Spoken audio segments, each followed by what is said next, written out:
Coach Alex Existo. I am the Muay Thai coach here at Jackson Wink MMA, here to show you an instructional video about partner drills. Whatever combat sport you're in, boxing, kickboxing, MMA, these partner drills will make effective training routines for you and your fighters to up your level. I hope you guys enjoy it. Stay tuned. All right, guys, the first drill we're gonna get into today is a drill I call offense-defense. So with this drill, offense is cool. Offense is how we win fights a lot of times. But defense, in my opinion, is even cooler. You could be the greatest striker in the world, but if you don't have defense to go along with your offense, we're gonna run into issues real quickly. So this drill focuses mostly on defense. It's called offense-defense. One guy's gonna be throwing offense, whatever he would like to throw, punches, kicks, knees, elbows. The other guy's only gonna be stuck on defense. Now the kicker in this drill is I'm gonna call switch at a gradually increasing pace. So when I say switch, the guy who's on defense needs to focus on getting out of that defense as quick as possible and going straight into offense. So this is an offense-defense drill with quick switches. We can play with the pace of this drill based on how fast we call our switch. So if we take a time in the beginning, we're gonna start off, we're gonna have a little time, get them warmed up, and then we'll increase the speed of the switch. And it can actually be a real high-paced drill that will get guys sweating and breathing hard. So it's a fun drill, it doesn't need too much explanation. For the defensive person, one of the things that I like to focus on is not getting stuck in a shell defense. Shell defenses can work, they can work well, but we don't want to get stuck on these defenses that are too easy to perform. We would like the harder defense, the reactive defense, where we're actually seeing strikes coming and reacting to them in real time with proper defense. So we'll look at this drill for a minute or two and you guys will see what I'm talking about.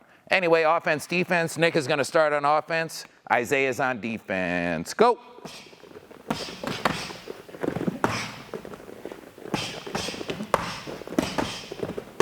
Beautiful.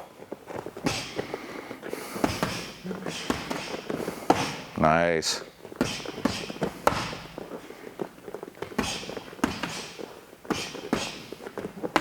Nice. Switch. Nice quick switch, I love it. There we go. Everything's about the eyes in this drill. Everything is training the eyes. The eyes are priceless. I would love to see 1,000 punches coming for every single punch that I see in a fight.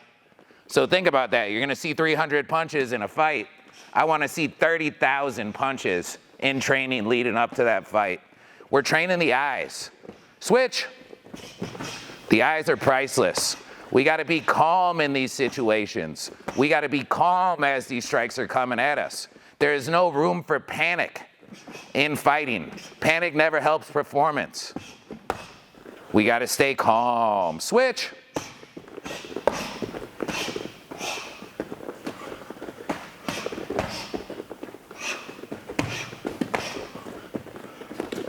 Switch.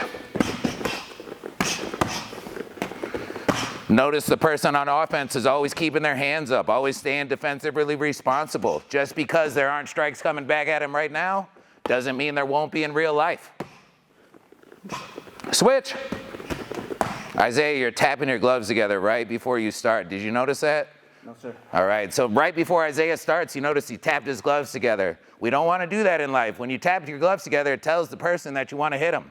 Don't send those signals out. You can keep going.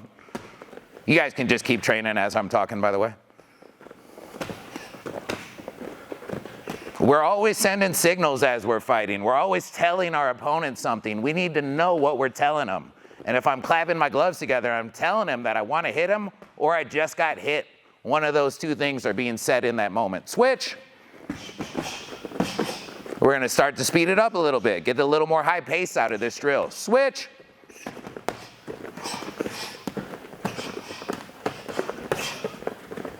Switch.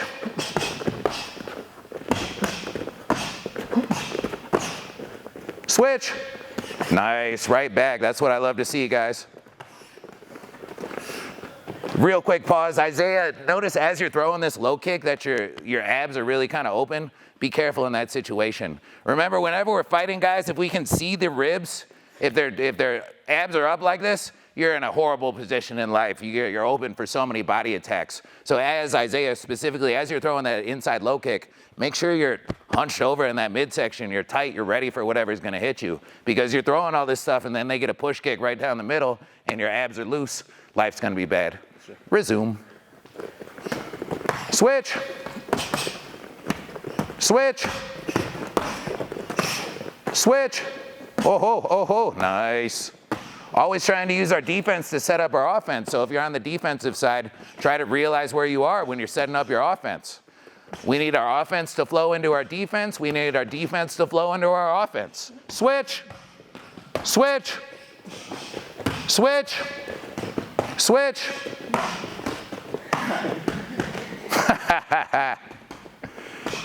Switch.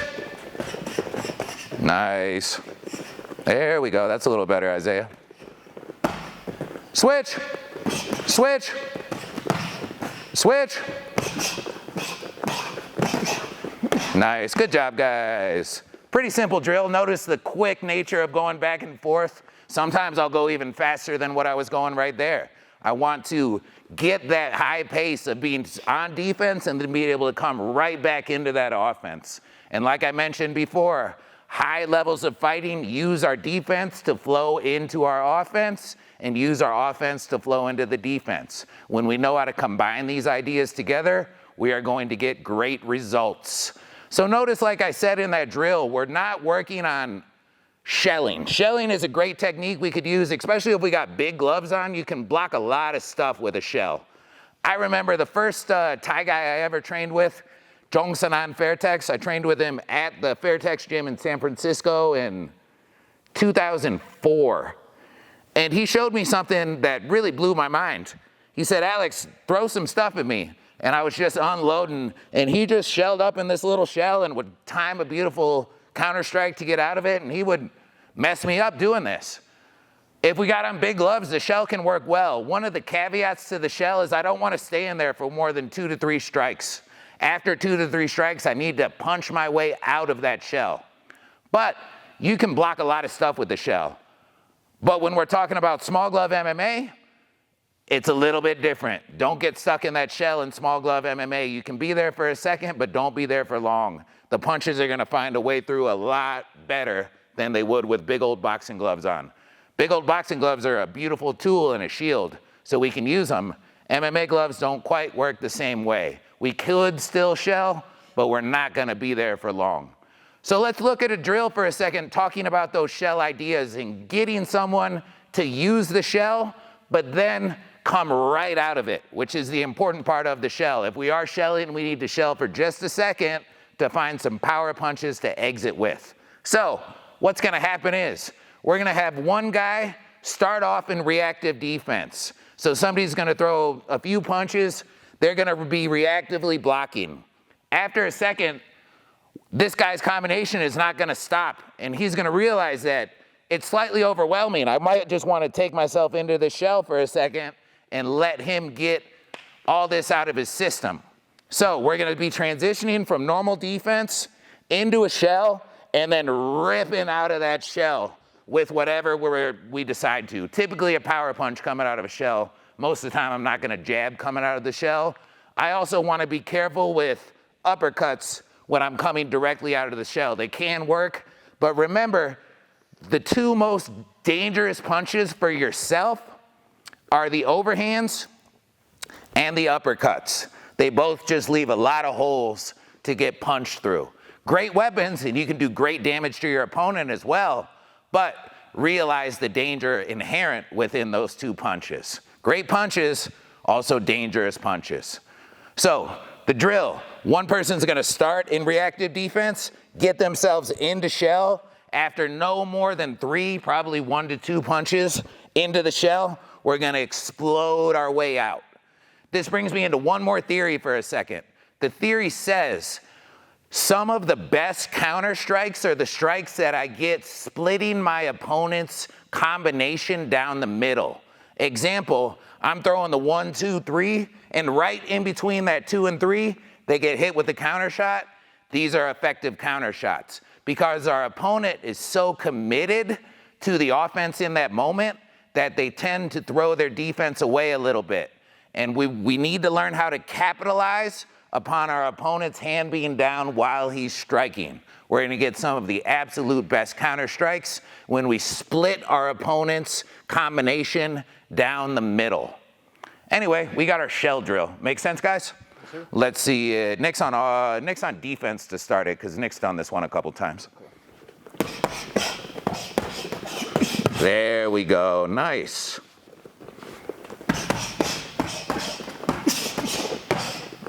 So let's go 2 for 2 on this one. Keep going.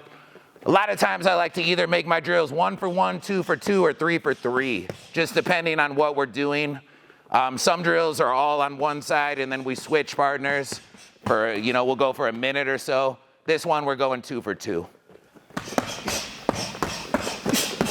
Nice, guys. So Nick, as you're shelling, don't let your elbows get out too far away from your body. Be able to close everything down and still get some body protection. And then keep going. We need to be able to see out of this shell, guys. So that's a major thing we're working, is being able to look and see through our defense at the moment. The shell is worthless if I can't see anything out of it. Hey, nice one.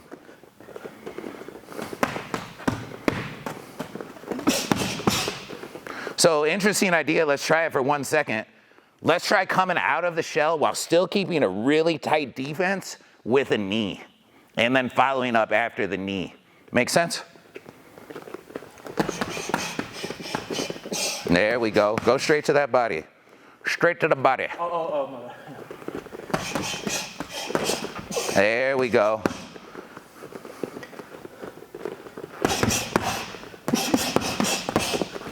Nice.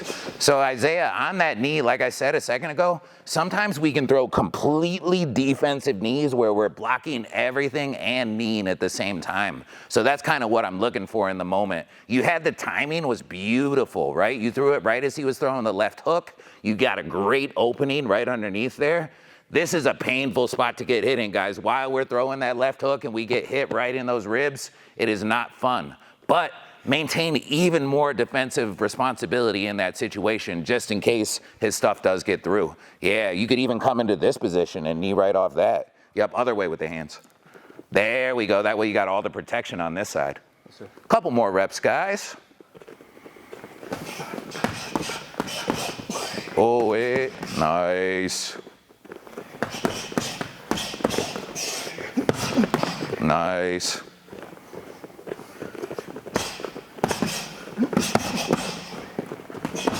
So let's get one more flavor on this drill for a second. I have a theory that I call, real simple idea, Muay Thai idea, that I call an offensive kick versus a defensive kick. So 2 different times and places that I would use a round kick. Nick knows the difference. Could I see a normal offensive round kick for a second? To the body. To the body. There we go. Don't get too close on him.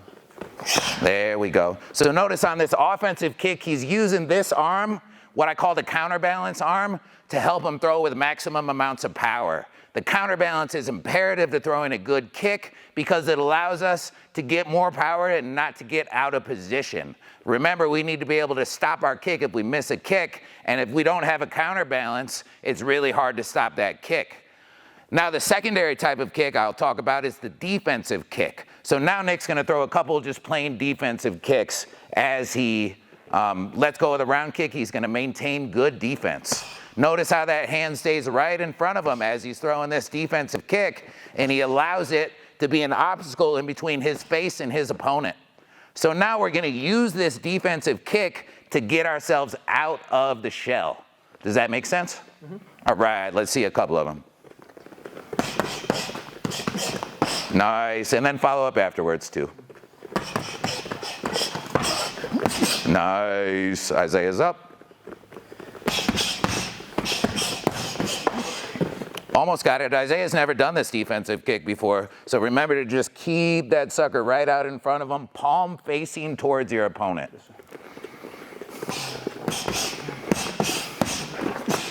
Almost got it, Isaiah. Keep it nice and high. Don't let it get any part down. Oh, that was better. Nice. Nice. Good job on that one, guys. So anyway, a few drills on utilizing the shell. The shell can be a great weapon. Like I said, we need to remember we cannot get stuck in that shell for very long. This is how you lose fights. This is how you get caught. So if we're going into the shell, we need to be there for a limited amount of time, and we need to rip some punches to get out of there. Pretty simple ideas. We'll head right on into the next drill. The next drill, if you notice in the first drill, we've got two skilled fighters in front of us who understand the concepts of reactionary defense. This only comes with time in the sport. When we spend a good amount of time in the sport drilling, doing these things, we learn how to develop this reactionary defense. A lot of new people will just try to cover up or just do basic defense again and again and again. So our next drill is going to teach us how to start to develop reactionary defense. We're going to start it off going only over boxing, and then we're going to bring in the kicks in a second.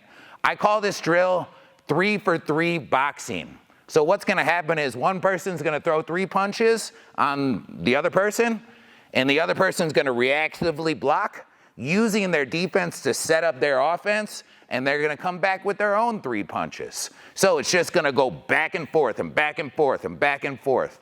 And again, all we're really training is the eyes. Staying calm, being able to reactively and calmly defend these punches as they come. So this drill's got a few variations. We're not going to spend too long on any one of them. That way you guys can see a few different ways that we go about this. The drill is 3-for-3 boxing, trying not to rely on the shell, trying to find reactionary defense. Don't forget, you could use some slips, use some rolls. Not too much movement for the moment. Quick idea for you guys, especially if we're talking about MMA or even boxing. Most of the time, the best answer in any defensive situation is to not be there and to not get hit. If I can not get hit, life's going to go well for me. Now, the kicker, the caveat is, I don't want to miss by a mile. I want to miss by the smallest amount possible. My favorite Bruce Lee quote, and I'm going to slightly paraphrase, says, block, parry, counter, defend, whatever you're going to do it as late and as close as you dare. So if a punch is getting thrown at me and I freak out and I move back fucking 4 feet, it's not going to go well. But if I move just far enough, I'm a millisecond or a millimeter out of the way, I'm going to get the best counters out of these situations. So they can use a little bit of movement, but we're not trying to use too much movement. Movement being the best defensive idea is also too easy in training. It's really easy to just use your footwork and run away from people and get out of town. So imagine I've got this is going to be my end picture of a complete defense. It uses reactionary defense, it uses footwork. A lot of times I like to separate out reactionary defense and footwork into 2 different drills, and then in the end, when we put them back together, we're going to be good at both of them. But it's hard to train reactionary defense if we're always running. So notice specifically in this drill, we're not really moving far at all, and we're just kind of standing in front of each other and getting down this reactionary defense. And then when I put that back together with my footwork, I'm going to get a complete picture of defense. Remember, there's no one correct answer for defense. It's not just short guard, it's not just long guard, it's not just reaching for stuff, it's not just footwork. It's all of those ideas put together, which gives us the correct picture of defense. So, right now we're learning about one of the harder ones to learn about, which is reactionary defense. Anyway, the drill's 3-for-3 boxing. Let's see it.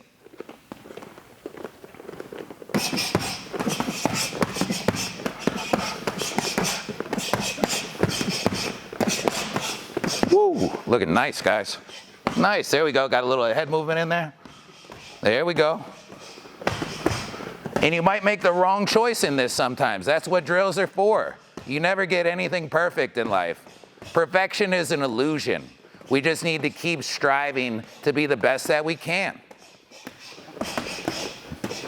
Nice, you guys are killing it. And break for a second. Real simple drill, right? 3 for 3 boxing. We're gonna now do 2 for 2 boxing. So 2 for 2 boxing. Again, trying to use that defense to set up that offense. And when I can tie these ideas together, I'm gonna be in a good place.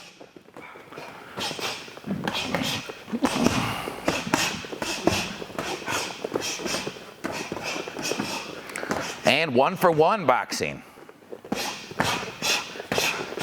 Again, this is the place to figure out about using your defense to set up your offense.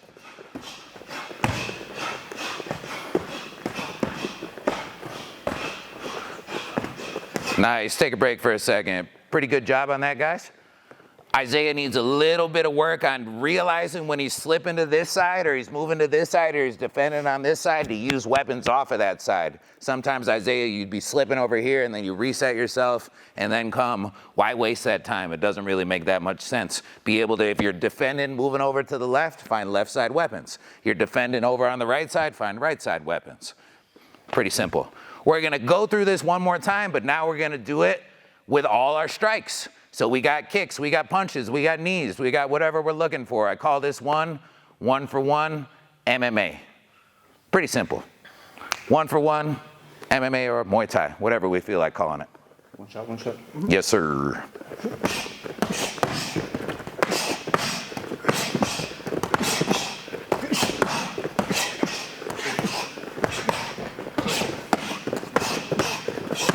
And 2 for 2.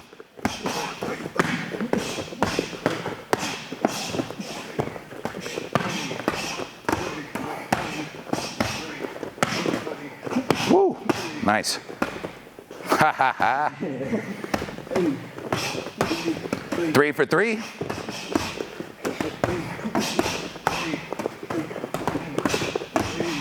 Nice. Woo.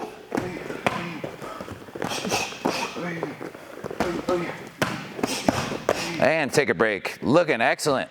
So that was 1 for 1, 2 for 2, 3 for 3. Now we're gonna get my favorite one, which is called 2 to 6.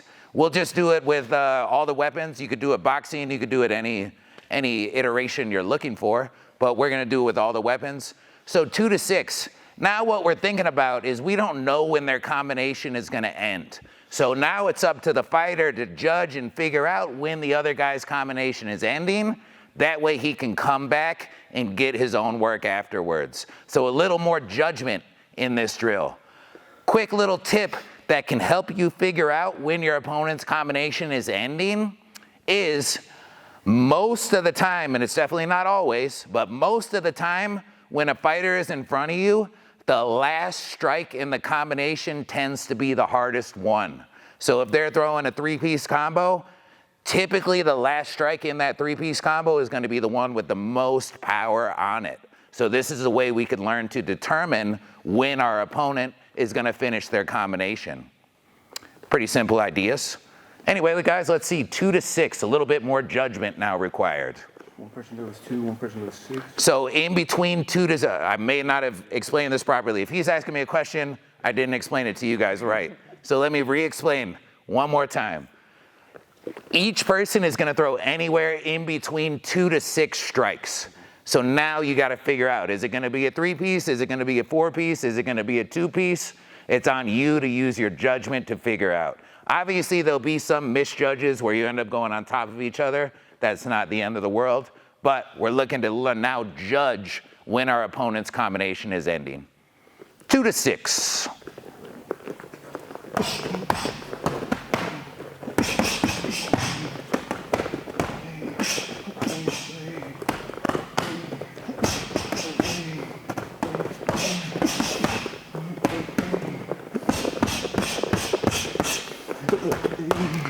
Break for 1 second.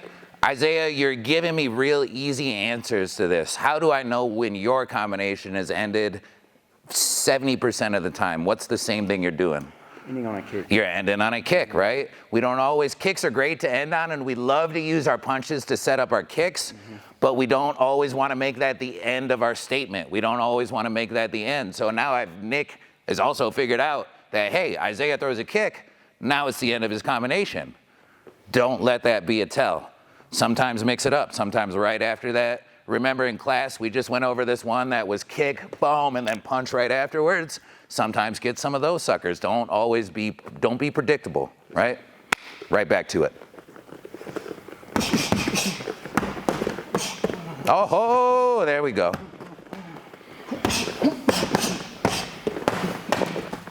Nice, Isaiah.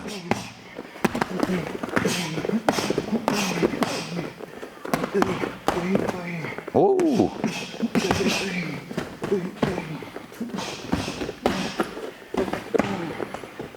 And break. Good job, guys. So this is the 3 for 3, 2 for 2, 1 for 1, 2 to 6. They all kind of go together. Working on reactive defense, working on fast transition in between offense and defense, working on using our defense to set up our offense. All really fundamental ideas that we need to incorporate on a regular basis into our training and our fighting. Let's get right on to the next one. The next one is again going to work on really similar ideas, but we're working on changing our defensive input to the same combination. So what we're going to do in this drill is we're only defending a jab, cross, hook. So we got jab, cross, hook. And as soon as I finish my jab, cross, hook, the other guy's going to come right back with his own jab, cross, hook. It's going to be a really quick pace drill, back and forth, back and forth, back and forth.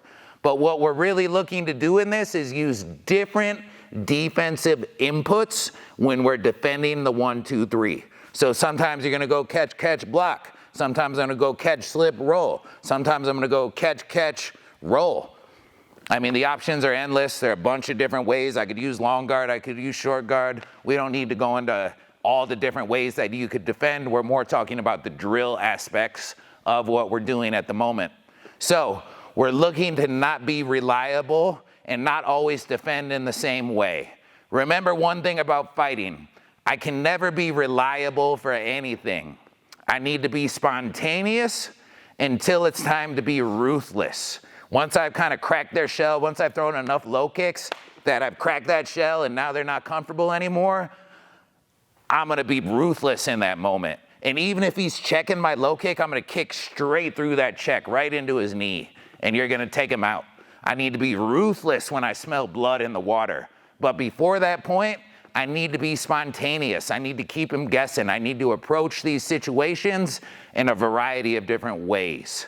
So remember, the only things you can be reliable for in fighting is hitting them and not getting hit, is winning fights and not losing. If we're talking about MMA, taking them down and not getting taken down, right? This is what we're reliable for. But if we reliably, example defense, if we reliably slip to the same direction, you know what's going to happen? You're going to get kicked in the face. So we can't be reliable for anything in the fight game other than winning and not losing, until you crack that shell and you smell some blood in the water, and then just be ruthless. If you find something that works, continue to go to it. Pretty simple ideas. So 1, 2, 3, you're blocking, defending, however you're going to defend, going right back onto the 1, 2, 3. You're defending however you want to defend, and just trying to get some variation in our defense. Anyway, let's see it. Nice, you'll get it.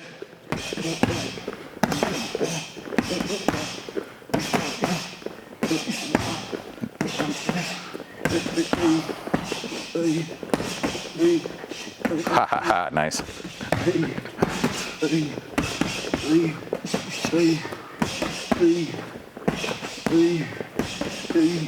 Keep working while I'm talking. You guys could do this with any combo. It's not just the 1, 2, 3. We could be working it with 2, 3, 2s.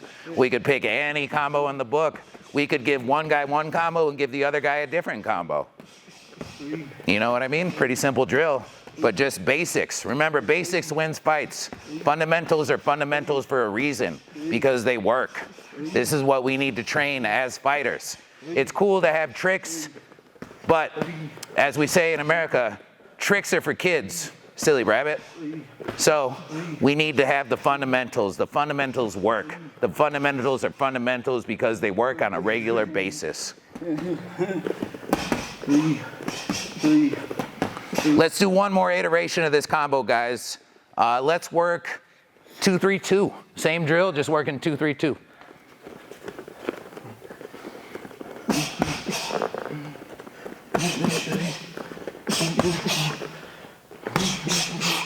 Right off that defense. Try to use that defense to set up the offense if you can. It's not always going to work out like that, but if we can, that's how we would like it to work.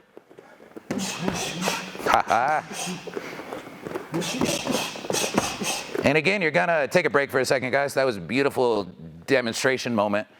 You're going to mess things up. Things aren't always going to go perfect, but you know where we want to mess them up? Right here in the gym, where there's not a world full of eyes watching us, where it's just me and our training partner and our coach or whoever's there. We can mess up. Don't be afraid to mess up. You've got to embrace failure in life. If you don't embrace failure, if you run away from failure, you are not going to make it too far in this sport. You got to realize failure is a part of success. In order to be successful, we have to fail on occasion. So you're going to catch yourself at times getting caught in this drill. And that's just teaching us lessons for the future. So don't be afraid of failure. Just because you're not going to be successful on every single try doesn't mean you're doing things wrong, right? One thing to remember, perfection is an illusion in this world. Nothing's going to be absolutely perfect. But that doesn't mean I stop trying to be the best that I can. Just because you're not going to end up being absolutely perfect doesn't mean it's not worth trying. You've still got to try. You still got to experiment. Perfection, though, is rarely attained in this life. All right, next drill in the series I call jab versus everything. Pretty self-explanatory. One person's going to be using the jab. One person's got all of their weapons. I came up with this drill when I had a student of mine tell me, hey, coach, the jab wasn't there in this fight. During the entirety of this fight, I'm saying, hey, throw the jab, throw the jab. He says after the fight, coach, the jab just wasn't there. I said, you were wrong. You just do not trust in your jab, and you need to learn to like your jab. So I came up with this drill that now forces him to appreciate his jab. One of the beauties of the jab is by far, in my opinion, the best strike in all of striking. One of the reasons being it sets up everything, and it allows us to find other things to work off of. But the jab will shut down opponents. Quick little side story. Being retired, I don't spar every single day now. I tend to get forced into sparring in this gym by one of my students named John Jones. John will just match up some of us random coaches against other people or other coaches or himself, and it happens all the time. It's quite entertaining to watch. But I'll be sparring John sometimes, and John's long as hell. So I got to do a little work to get on the inside. And then I've done all this work I get myself on the inside, and he just shuts me down with the simplest stuff. Typically a jab. Just hits me with that jab right in the middle of all the stuff that I'm doing, and he just places it nonchalant right on my face, and it stops everything that I'm doing. We got to learn to love the jab. We can use the jab offensively to set up all of our combinations. In my opinion, the jab is the best setup for almost every single kick in the book. So we got to learn how to love the jab to use it as offense. But also, we can use the jab defensively to maintain that space and not allow our opponents to get into their rhythm. So we now have the drill called jab versus everything. Pretty self-explanatory. Isaiah is going to be on everything to start off with. Nick is going to be on the jab. And go.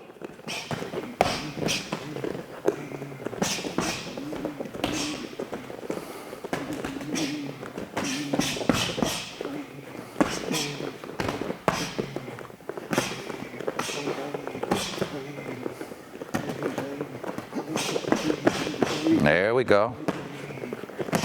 And switch people. Remember, we need to be stiff in these defensive jabs. If we're using them to try to shut stuff down, we have to be stiff.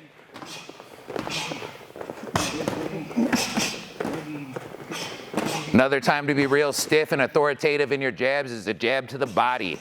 Unless we're instantly putting a straight behind that jab to the body, chances are I don't want to be weak in it. I want to be real stiff in my jab to the body. Switch. Nice stiff jab. That was a stiff body jab.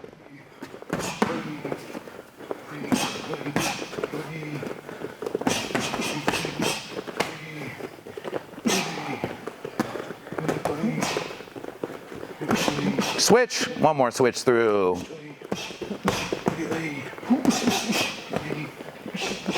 Notice how much defense we get to work in this drill when we're working only jabs. This is, again, another high-level defensive drill, learning how to perfect the art of defense. Offense is cool, defense is 5 times as cool.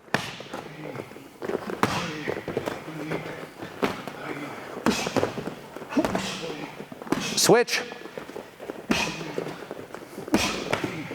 Keep those abs clenched.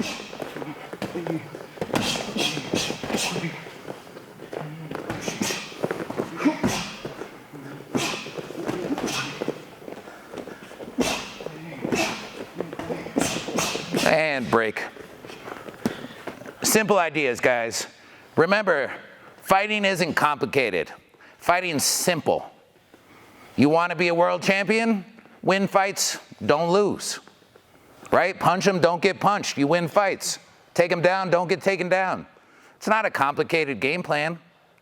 It's the hardest thing you'll probably ever do in your life. Don't confuse simple and easy. They're 2 different terms. But this stuff is simple. Don't think you got to be fancy. Stick to the basics. Stick to the simple things, the things that work on a regular basis. This is the essence of fighting. But like I said, don't confuse simple and easy. 2 different terms. One of the hardest things you'll ever do with your life. But it's not complicated. You don't need to know a bunch of crazy things and algorithms and all this type of stuff. Go out there, keep it simple, keep it basic, dominate fights. We could do this drill in a variety of different ways. I categorize these drills as single weapon versus everything. So I could pick any single weapon and I could have the other person on everything. It could be knees versus everything. It could be low kicks versus everything. Could be mid kicks versus everything. We're gonna show you one more variation. This one is push kicks versus everything. So we're learning how to find the timing on our push kick to be able to shut down our opponent's combinations. The push kick is one of the most effective weapons we have to shut down our opponent's combinations. Right as they're committed to those strikes, we just find a nice push kick to the stomach in order to stop them. One slight caveat that I'll give you guys for these ideas is, unfortunately in MMA, if we get a kick caught, we could lose a whole entire round by getting taken down and then not being able to get up. So we got to be careful sometimes with getting our kicks caught in MMA. Unfortunately, again, the push kick is a real easy kick to get caught. So I'm going to have these guys demonstrate real quickly the difference in between a snap front kick and a push kick. And again, in this drill, we're working push kicks, but we could easily replace them with snap front kicks. So Nick, could you demonstrate the difference in between a push kick and a snap front kick? Push kick first? Push kick first. Push kick. That's what I call an offensive push kick. Could I see a defensive push kick just for reference? Boom. Offensive versus defensive. The offensive one's going to push them back really far. The defensive one is better at stopping them in their tracks. And then we're going to look at a snap kick. Bop. Notice how on the snap kick, he's not really, a few more reps.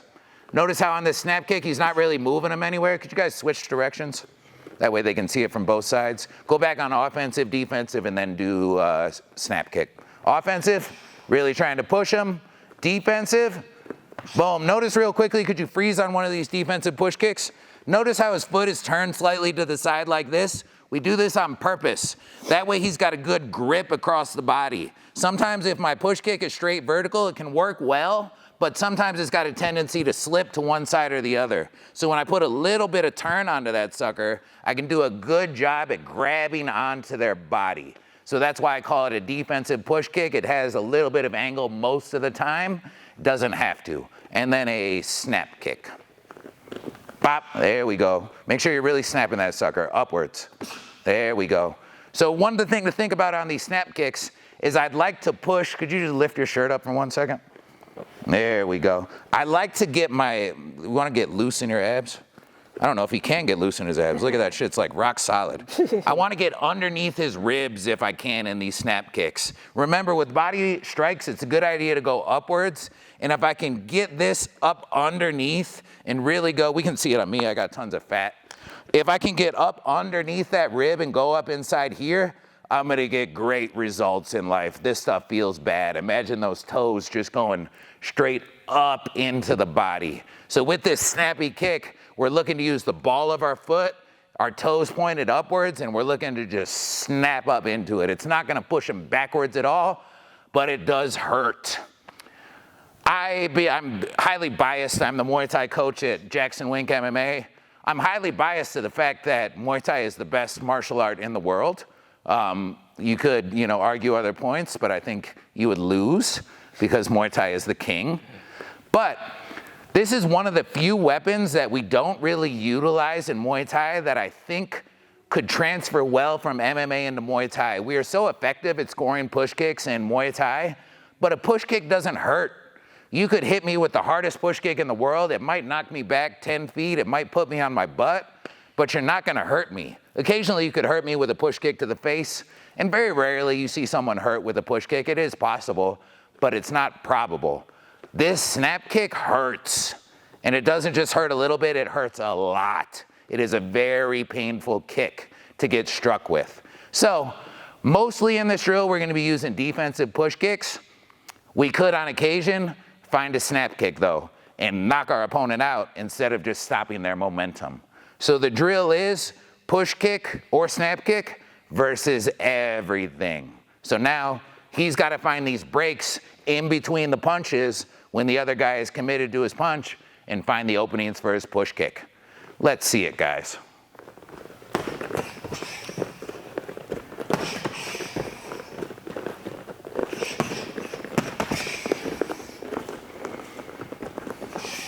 Nice, it could be the legs, it could be to the chest, it could be to the body. They all have a time and a place where they work well. Nice. Switch. There we go.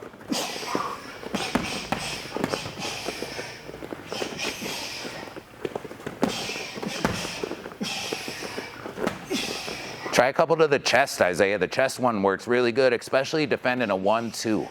So get him committed on that 2, and then rear side straight to the chest. That's the one I'm talking about. That one will catch people off guard real effectively. And the chest is real easy to get good grip on. Remember, when we're fighting, we're slippery. So another little tidbit of information that's important on this, in almost all fight sports, the king being Muay Thai, we're slippery when we fight. Remember, in Muay Thai, we lube up with the boxing oil before we fight, but we mix it 50% Vaseline. So that stuff doesn't go away. You are slippery from the very first second of the fight till the end of the fight. A little bit of tactical information about fighting, specifically in Thailand. You do not want to step into the red or the blue corner.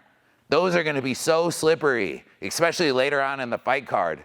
It's like an ice rink in the corners, the red and the blue corner. Tactically avoid the red and the blue corner if you're fighting, especially in Muay Thai. It is going to be slippery, especially if you're at the end of the fight card, like a big white guy like me is. Avoid the corners. The corners are dangerous. But as I'm throwing these push kicks or any kick that lands with my foot flat across their body, there's a good chance that my foot is going to be covered in sweat when I bring it back down. So occasionally after you throw these kicks, be ready to wipe your foot off. Right after I score that kick, I come down and then I just take a little step that slides my foot across the ground and wipes it off. Very important tactic to have in your books. If we don't, and we can't be noticed as we do in this, right? I can't go like this and just, I need to make it look like it's part of my motion.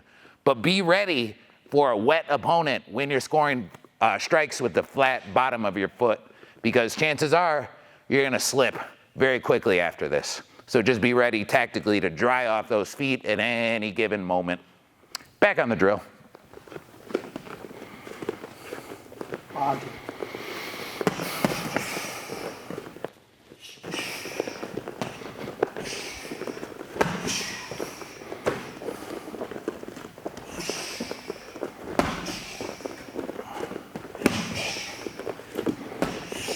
I could even bring this to the face on occasion. I typically won't do that when I'm drilling, but the snap kick to the face is a knockout shot. The push kick to the face is just kind of mean. Be ready for a unhappy opponent if you push kick him straight to his face, because he's gonna come for you after that. And last switch, Isaiah's up one more time.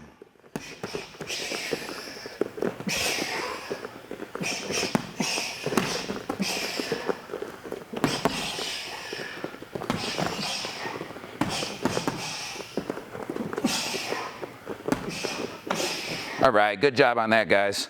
Again, these are single weapons versus anything. I could narrow out any single weapon that I'm looking for and have them practice that versus everything. Again, trying to get our students to have confidence in their techniques by forcing them to throw them on a regular basis. Because each student is gonna have certain techniques that they're gonna favor and certain techniques that they're gonna shy away from. A lot of times this has to do with body type, but even a short little Mike Tyson type of guy still needs to know how to use this jab. Everyone needs to know how to utilize all of their weapons. Even if they don't use them every single day, they need to have that knowledge in their minds. They need to have that knowledge in their mind for when this situation comes into play in real life. Next drill is one that I call kick, catch, return. We're learning a few things in this drill, mostly how to regain our balance after our kick has been caught and thrown, and also how to catch kicks when we're in precarious situations. So this drill is called kick, catch, return. So if you guys get in front of one another, Isaiah's gonna kick Nick. Nick's gonna catch the kick. Hold it here for a second. You're gonna love me for this because now you're gonna be stuck here for 20 seconds.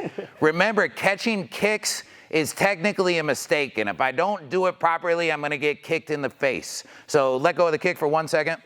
As Nick is going to catch this kick, he should not just reach straight down and catch the kick. He should have a tendency to reach slightly upwards like this and then circle up and catch the kick instead of just reaching straight down. Remember, if your opponent is catching your kicks on too regular of a basis, we need to punish them for catching their kick. And if you don't know what you're doing when you're catching a kick, you can make some mistakes real easily. So just be careful when you are catching kicks that you don't get taken advantage of.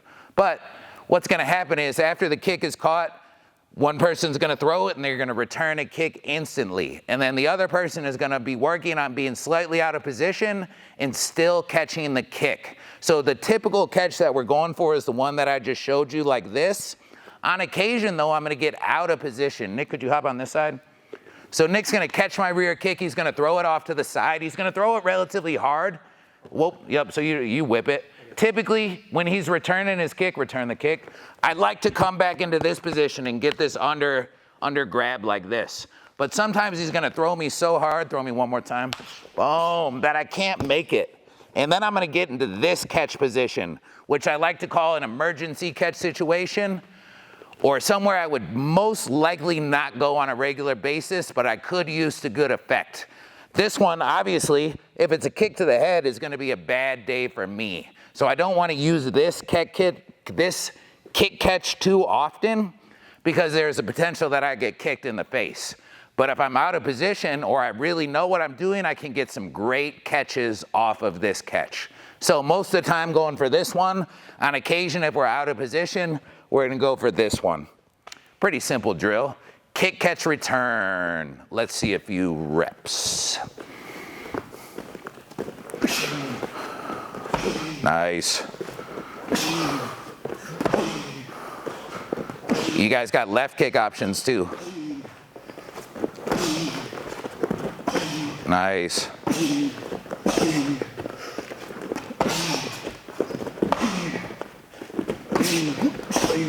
And take a break for a second. Notice sometimes they're throwing it through, sometimes they're just dropping the kick and ripping the follow-up kick. Both options are great.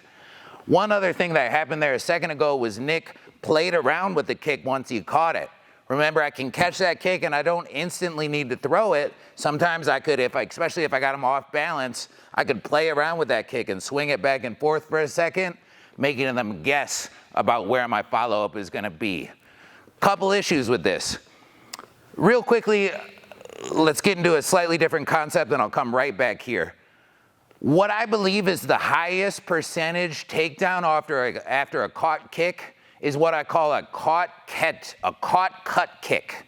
So essentially I'm gonna catch the kick and kick out the leg all at the same time. Now why I like this idea, I'll show it to you in 1 second, is because my hands don't have to transfer. Notice sometimes as I catch a kick, I'll transfer hands and bring it across here. In this transfer moment, this is where your opponent is going to escape. Remember, as soon as you get that kick caught, we've really got to focus on getting that out of there and not being stuck. So one of the times that your opponent is going to have the easiest escape is when you're switching hands, is when I'm going from here into here, when I'm going from here into here. The hand switch is where they're going to be able to have their easiest exit. So with the caught cut kick, we do not give them a chance to escape, and we instantly take that leg out. So what's gonna happen is Isaiah's gonna throw we'll start off with a switch kick. Isaiah's throwing a switch kick at Nick. Nick is gonna do a caught cut kick. And just take him all the way down. There we go, nice. 2 more, sorry for you, Isaiah. There we go. And 1 off the other side, please. There we go. High percentage takedown, especially for MMA guys. We don't want to spend that time transferring hands if we don't have to. If we could just kick that leg right out, sounds like a pretty good idea to me. Anyway, we're going back to kick, catch, return. Remember, we had some of these. We had some of the just drop it without throwing it across the body. And we also had some of the playing around with the leg.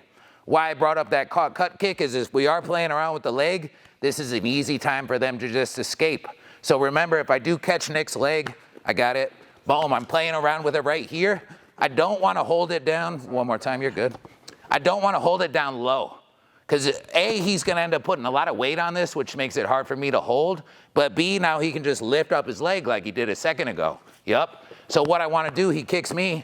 I want to hold it up relatively high as I'm doing this. This makes it a lot higher for him to get out, and also just gives me great options for my return. Anyway, back on kick, catch, return.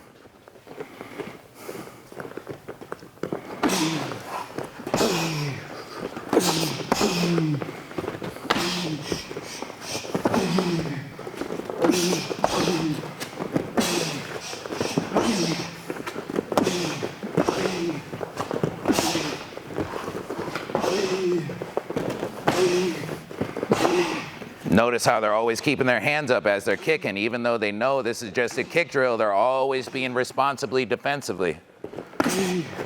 Responsible defensively. Nice. And take a break for a second. Well done, gentlemen. We're gonna add in a little kicker to this. Now, on occasion, somebody has access to a cut kick. Cut kick is a simple drill. I'll show the details on what I call a cut kick right now. We already went over the caught cut kick. Now we're just gonna learn a little bit about the non-caught cut kick, a great technique. I highly recommend watching one of my fellow gym mates named Danny Bill, who is a legend at cut kicks. My Lord, this guy was a technical genius. Study Danny Bill. Quick tangent, you got me on a rant now. I'm not old, but I'm slightly older. I grew up before the days of YouTube and all these awesome tools that we have to study fights. When I was young, when I wanted to watch a Muay Thai fight, especially a Thai fighter, I had to, from catalog, order a VHS tape, typically from Japan, where I would have to go to the post office, I'd have to get a money order, I'd have to send it in the mail to Japan, wait on them to send me back a VHS tape, and I was lucky if I saw 4 or 5 Thai fighters fighting. Nowadays, you can click on YouTube and see the fights from yesterday. This is such a tool, guys. Old people, used to have to work so hard to see any fights. It was a blessing to be able to see a Thai person fighting. You can see everything on YouTube right now, instantaneously. It's such a tool, and so many people look over this tool. Remember, you need to study. If you want to be good at fighting, you need to watch all types of fighting. You need to watch boxing. You need to watch MMA. You need to watch Muay Thai. You need to watch Kyokushin karate. You need to watch Kudo, crazy Japanese sport, which is cool. Watch everything. Don't forget that this is how we learn a lot of stuff. Cool thing about fighting, we've got tools like this, awesome people like Warrior Collective who come to see some of the elite fighters and coaches in the world. And we bring it straight to your TV screen or your phone screen, right? Old people like me didn't get this. We had to learn from watching fights. Coaching has evolved. The farther we get into the modern era, coaching is getting better and better and better and better. 20, 30 years ago, coaching wasn't this good. You didn't have all these resources. You had no one to tell you all this stuff. You had to figure it out by watching fights. So long story short, watch fights, guys. Watch as many fights as you can. Be obsessive. If you want to be good at something in life, you need to be obsessive. You need to think about it from the second you wake up to the second you go to bed. And you're just a fiend. You cannot watch enough fights. This is the mindset that is going to create champions. The mindset of what information can I intake today? How can I get better? What can I do to make myself better? Who can I watch? You're watching everybody. Another mindset that goes right along with this is in order to be successful, I need to learn how to thrive in the monotony of boredom. I need to wake up today and say, you know what I'm gonna do? I could walk in the gym, I could work my triple spinning axe kick, or I could walk in the gym and say, today I'm gonna work jabs, and I'm gonna do 2,000 jabs. And you know what's gonna happen? You're gonna get bored. Everyone gets bored. It's boring. Imagine what boxers do. They only got 2 weapons. They spend a whole 15 years, 20-year career with 2 weapons. We're spoiled in MMA and in Muay Thai and all these sports where we have all these weapons. But we'll get distracted sometimes with too many, what I call sprinkles, little tricks, right? Tricks are cool, but tricks are for kids. We need to say, you know what I'm gonna do today? I'm gonna go into the gym, I'm gonna work 2,000 jabs, and I'm gonna love it. And I'm gonna derive satisfaction from knowing that what I did today made me better. You could work, again, Bruce Lee quote, fear not the man that has done 10,000 kicks once, fear the man that has done one kick 10,000 times. Learn how to love the boring stuff. Learn how to love the basics. And derive your satisfaction from knowing that when you perform these basics on a regular basis, you're going to get better. So don't always look for new stuff to learn and new ideas and new this and that. Go into the gym and focus on the basics and keep focusing on the basics. And next year, you know what I'm gonna do? I'm gonna focus on the basics. And 5 years from right now, you know what I'm gonna be doing? I'm gonna be jabbing. That's the mindset that's gonna create champions. That's the mindset of greatness. It's not always searching for something new, it's perfecting the ideas that we already know, but are not quite there yet. Let's get back into what we were talking about. We are talking about cut kicks. What we're gonna do in a second is put a few of these cut kicks into our kick, catch, return, but first I wanna demonstrate a little bit of the form on the cut kick. Cut kick is a beautiful technique. Let's see how it's done. So Nick is gonna be performing the cut kick versus Isaiah's rear round kick to the body. There we go, real simple. Nice. So cut kick is timing their low kick at the same time that they're throwing their mid kick. In particular, there's one thing that I wanted to go over in this, which is really important to the cut kick form. As I'm throwing this cut kick, I need to realize that everything fighting is a game of exchanges. And we're exchanging certain things that have different weights and different potency to them.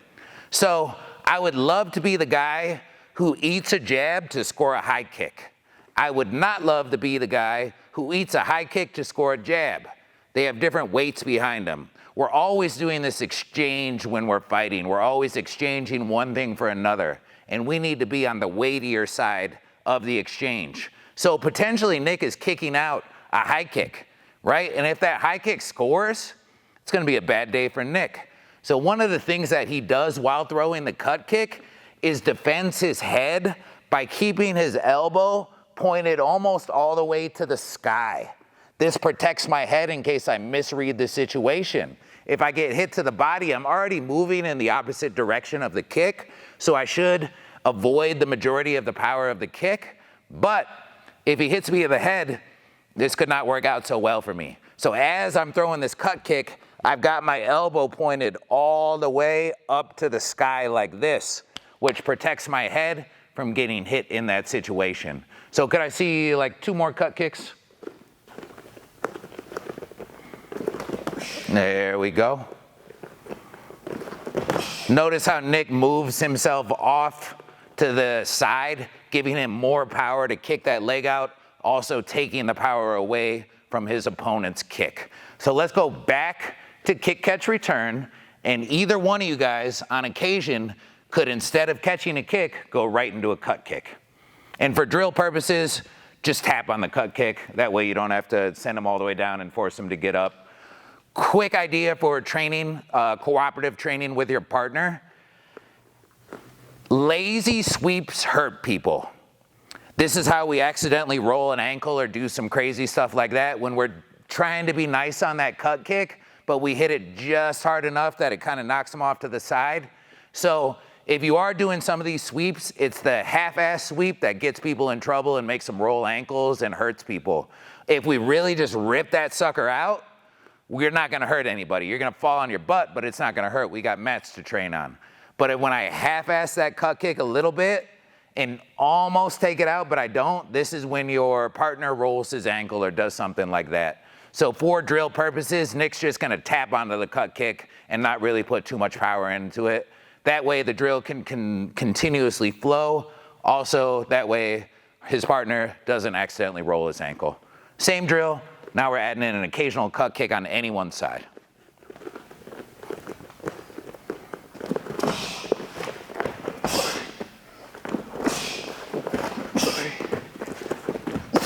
Aha, wrong way. Good try. There we go. And then you got to kick right back. Nice, kick right back. There we go. We got to keep the flow going even if we score that cut kick. This is a flow drill. We're just flowing, flowing, flowing, flowing. Nice, right back. There we go, right back.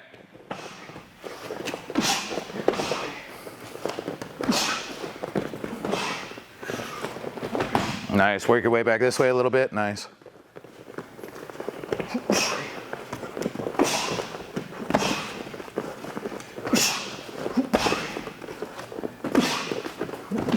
Nice, good job guys. Everyone understands the concept involved there. Kick, catch, return. Just looking to get flowy in our kicks, being able to get thrown, rip a kick right back. Just looking to get loose. This is this is one of my warm-up partner drills. When I'm just getting them going, this is one of the ones I do on a regular basis. I really love this idea. That being said, remember, technically catching kicks is a mistake and we need to learn how to punish our opponent if they catch our kicks too often. Next drill is a drill I call pullback high, medium, low. One of the concepts that I love to incorporate in the majority of drills when I'm formulating a drill, I want there to be benefit on both sides of the drill. I don't like to make one-sided drills. I'm a fan of Dutch style drills, but sometimes I feel like when we're just essentially holding pads for one another, we're losing opportunities to train our defense.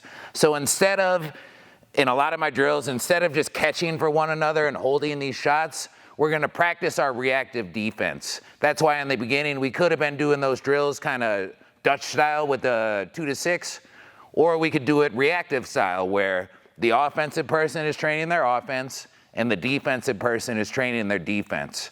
So whenever I'm formulating drills, I try to get benefit for both sides. And I'd like both sides to be training something at the same time. This drill is called pullback high, medium, low. So one person is working on their pullback versus the low kick versus a mid kick versus a high kick. The other person is working on missing their kick, which is crucial to fighting. I need to know how to miss kicks. If I want to throw kicks, I need to know how to miss kicks. So first we'll talk about the pullback form.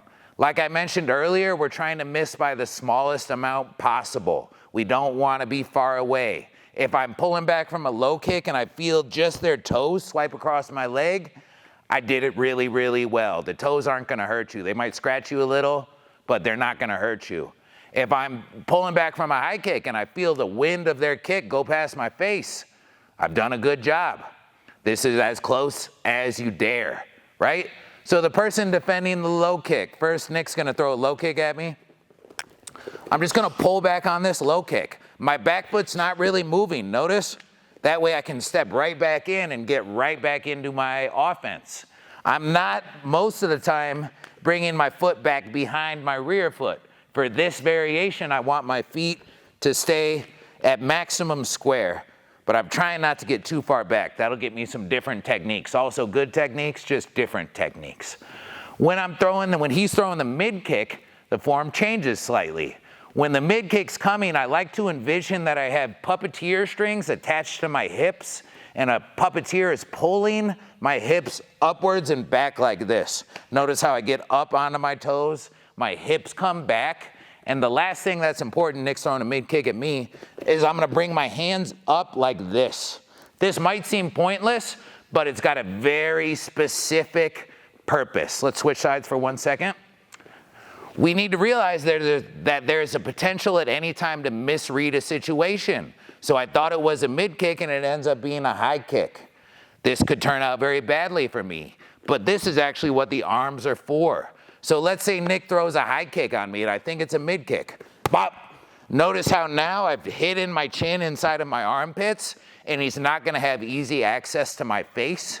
So as I'm doing this pullback technique, I'll do it by myself. Boop. Hips are going back, creating plenty of space right here. Arms are just up in that moment, protecting my chin from the high kick. And then the high kick, as I'm leaning back, boop, I'm just gonna come right here, real simple. Our left shoulder protects our chin, our right hand protects our face, and we've stepped back and leaned back. Quick story. I grew up training in Jockey Gym, legendary Muay Thai gym out of Bangkok. When I moved to Jockey Gym in 2004, we had, I believe, 8 current champions at the gym.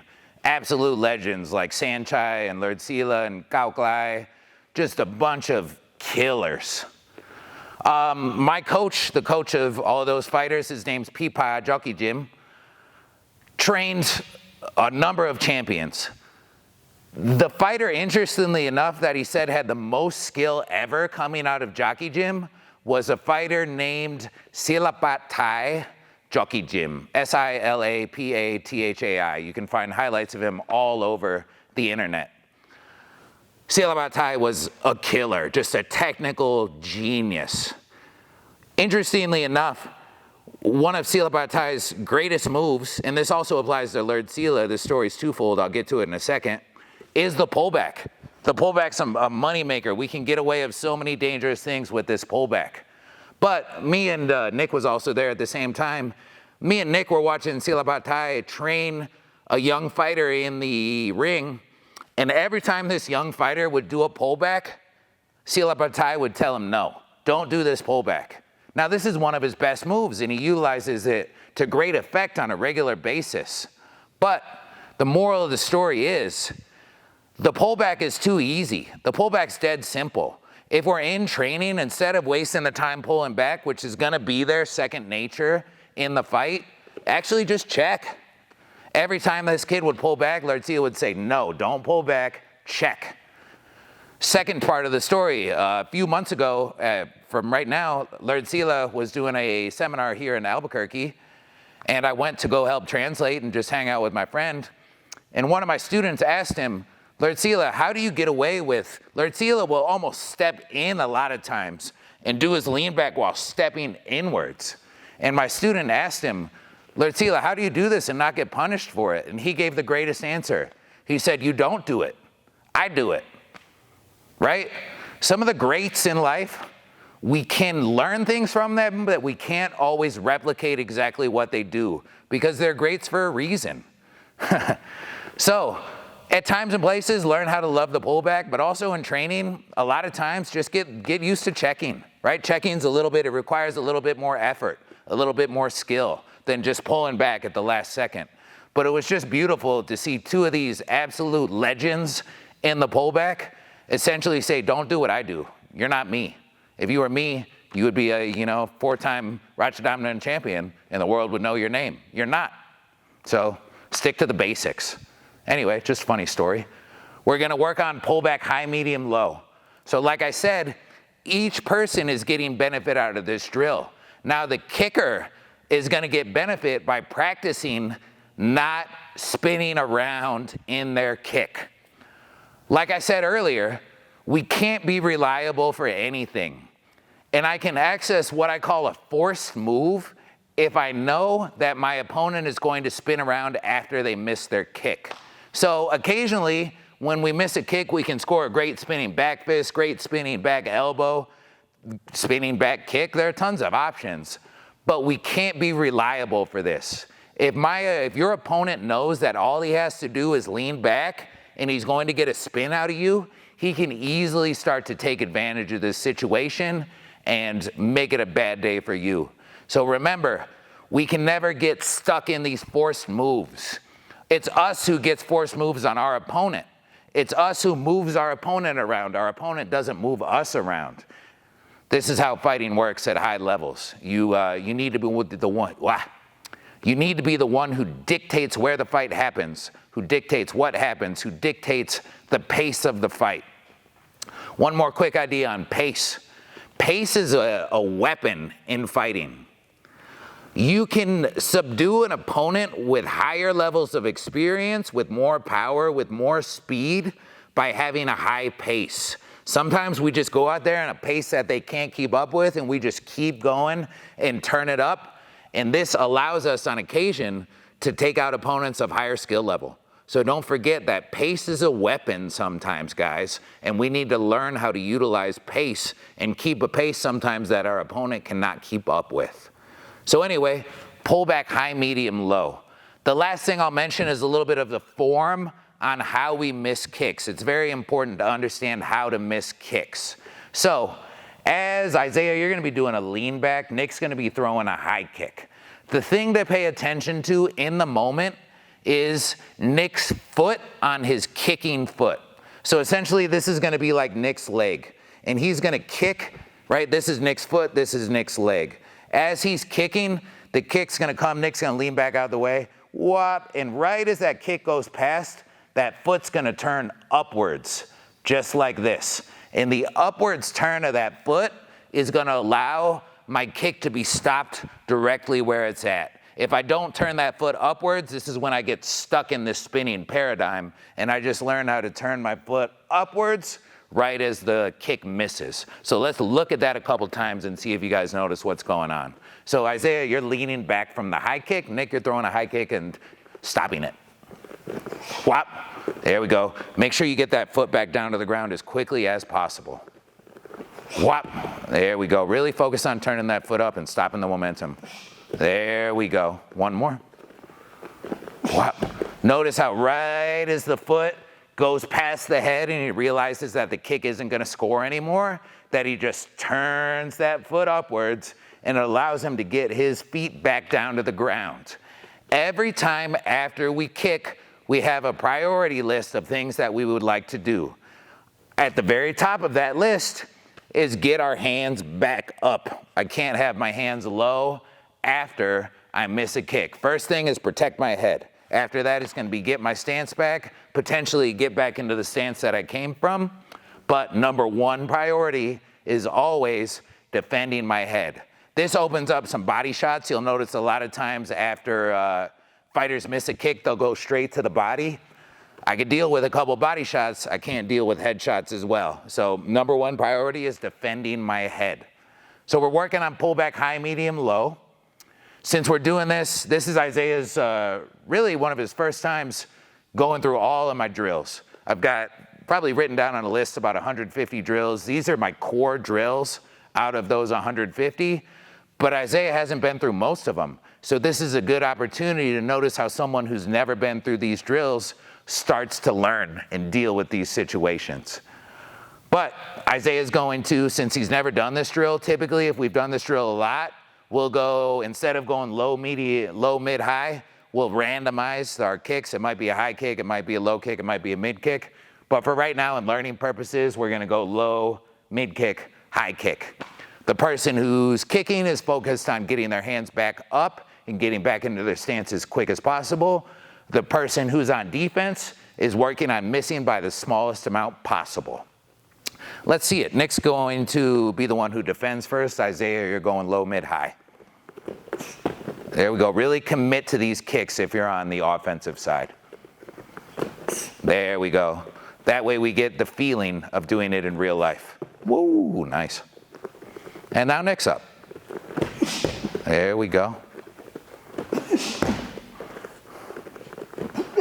Nick, you got to turn that foot up in the mid kick too. As you throw the mid kick, it's not just the high kick that gets the foot turned up. Can we see one more mid kick for Nick, please? Upwards. Turn it up, turn it up. What are you doing to me over here? There we go. There we go. Getting a little bit better. He's still not quite there yet.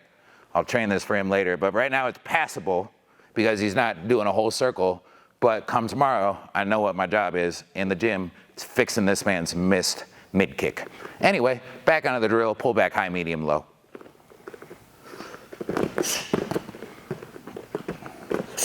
Really commit on those kicks, guys. Really try to get him. Remember, quick tip for Isaiah. Remember, in fighting, if we do not step forwards with our attacks, chances are we're not going to reach our opponent. So I always, especially in kicks, need to focus on taking a little step forwards. There are some exceptions to this rule, just like any rule, right? There are always going to be exceptions. But we need to remember, one of my favorite quotes, I've given out a lot of quotes already today, I will continue to do so, is a quote by Pablo Picasso. It says, "Learn the rules like a pro so you can break the rules like an artist." So first, he knows that in any given normal situation, he always needs to step in close distance in order to score his kick. Once he gets good, he realizes, hey, on occasion, my opponent's going to step for me, and I don't have to do this step. But remember, learn the rules like a pro so you can break the rules like an artist. Anyway, Isaiah, you're not stepping forwards in your kicks. I need you to step a little bit more forwards in all of those kicks. One more time for Isaiah. Take a break for 1 second. Did you notice on that low kick, now that you committed and came forwards, it was a lot harder, and then you missed and you missed a lot harder? This is what we're practicing for. We're not practicing to be comfortable. We're practicing to be uncomfortable. Yes, sir. High kick. There we go. Nick's up.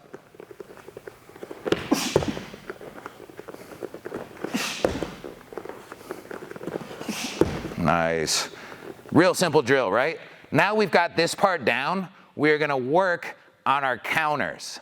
So once you've missed the kick, if he's on pullback, he's gonna now counter afterwards, forcing the kicker to be defensively responsible and defend.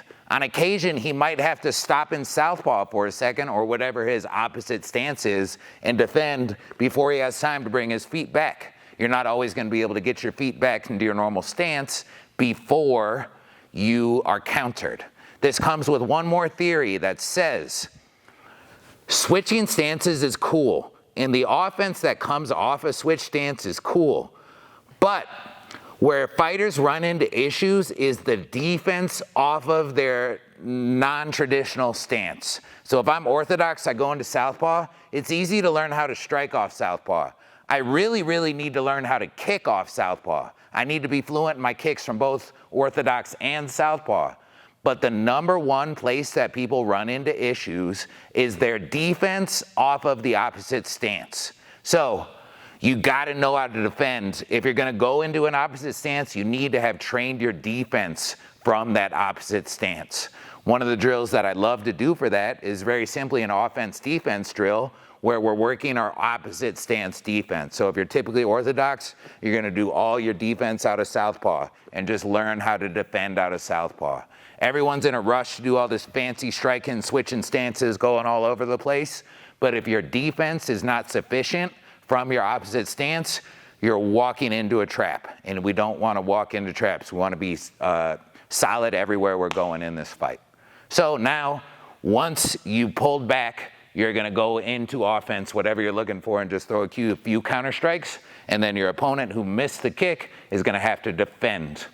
Pretty simple, right? Pull back high, medium, low with counters.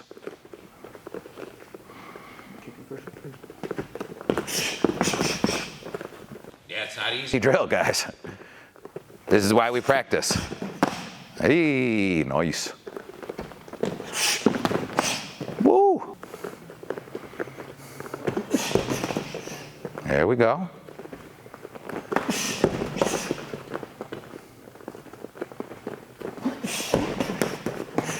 Nice. Oh, my bad.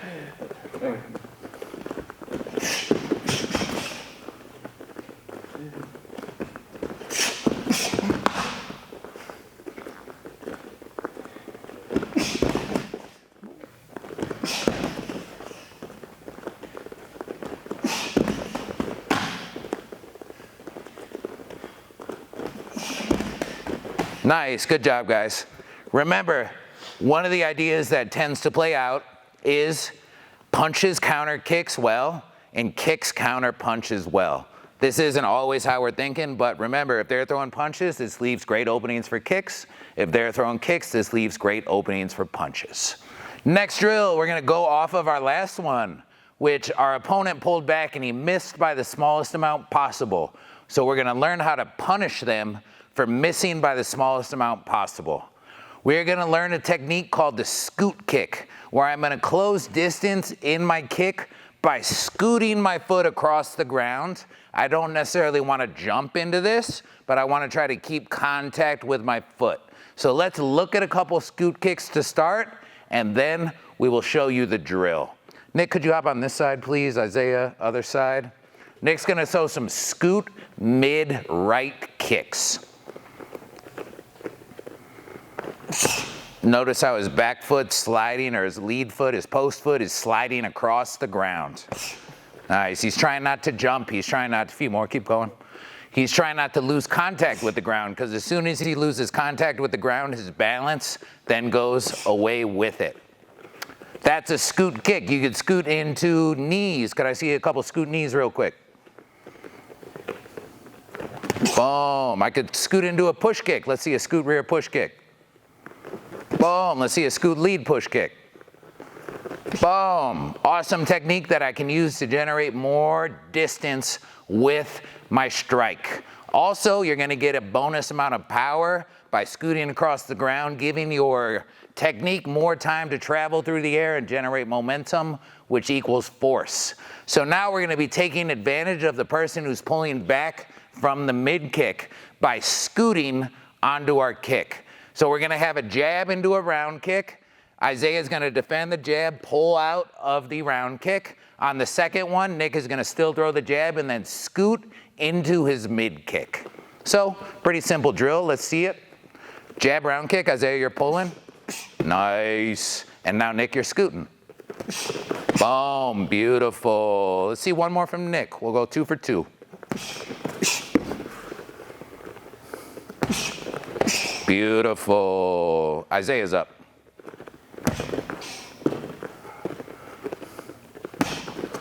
There we go, nice.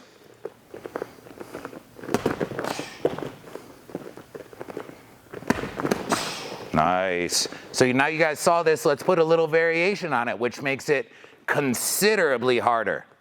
I need to know how to throw this scoot kick in order to save face on occasion. I'm gonna be missing my kick. I'm gonna notice that my opponent is pulling back, and I need to learn how to initiate this scoot motion mid-technique in order to make up for the lack of distance that I will have. So what's gonna happen is Isaiah's gonna eat the kick. He's gonna eat the kick. He's gonna eat the kick. Randomly, when he wants to, he's going to pull back. And then Nick is gonna have to determine this and decide when he's gonna throw his scoot round kick. Pretty simple drill. That being said, quite complex. And you'll see when they fail on a couple reps. There we go. You can just block it like normal. Okay. Block it. Ha-ha! Nice. Yeah. This is a difficult drill, guys.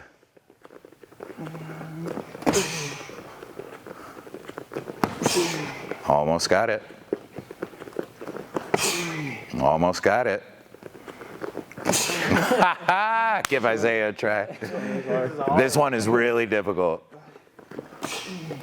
Commit to that kick. There we go.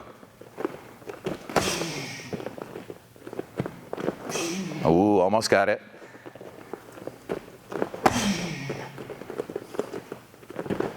Nice. Now Nick gets one. See if Nick can get it.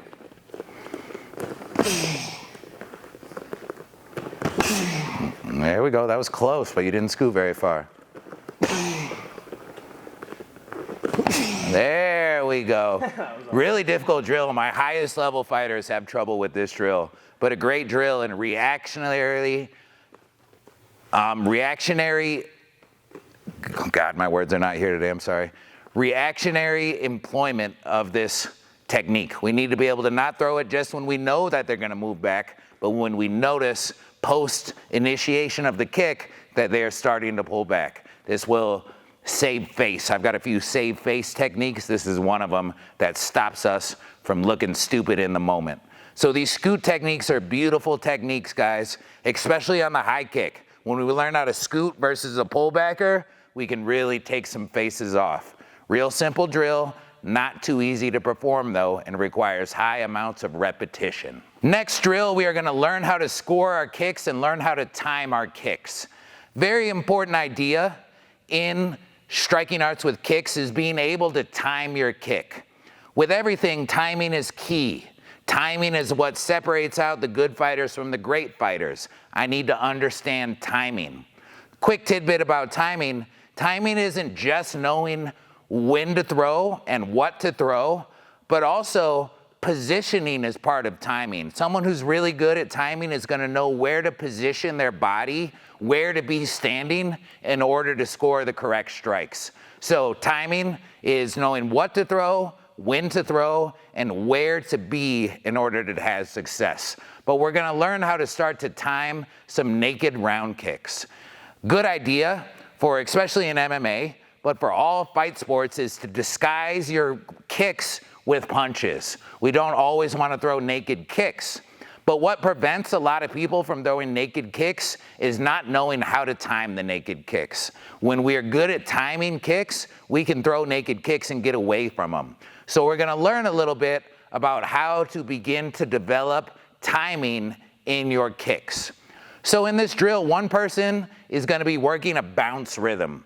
A bounce rhythm is the easiest way to start to learn how to time your kicks. So example on the bounce rhythm, Nick's just bouncing back and forth. Yep, we're just working on this bounce rhythm. And then what Isaiah's gonna do is notice when Nick lands on his back foot, that's when Isaiah is gonna time his kick. So as soon as Nick lands on that back foot, Isaiah's gonna start to throw his kick. This makes it happen so that after you land on the back foot, you got nowhere to go but to come forwards. And as I'm coming forwards, I'm gonna have a hard time checking kicks, defending kicks all the way around. Remember one thing, guys, if your opponent blocks the kicks on his arms, this is not an effective go-to block on a regular basis. In Muay Thai, we will eventually get our arms broken if we block too many kicks with our arms. In MMA, they don't quite throw enough volume in order to really get the arms broken. But still, if your opponent's just blocking kicks with the arms, this is a green light for us to continue to kick them in the arms. Remember, legs are way stronger than arms. Nick weighs 40 pounds less than I do. His legs are way stronger than my arms are. It's just the nature of the human body. So remember, if they're blocking that kick on the arms, we need to continue to kick them. The only time we should be blocking kicks on the arms is if you are punching them before their foot makes it back down to the ground. So example, Nick blocks his kick on his arms before my foot makes it back down to the ground, he hits me. Boom! Block first, go right after. Bop, boom! This is when we can take kicks on the arms, is if you're gonna hit them instantly. If you're not gonna hit him instantly, then taking kicks on the arms is a bad idea. One more idea that goes right with this is if I throw a weak body kick, this is when people can eat it on the arms and come right back. Example, weaker body kick, Nick eats it and comes right back. Boom, boom, boom. But if I put a little juice into that kick, notice what happens to Nick's body. So I'm here, boom. Yep, don't move preemptively. Kind of come into me, still put that pressure coming forwards. Boom. Notice that little back step that Nick takes? That's gonna shut down his counters.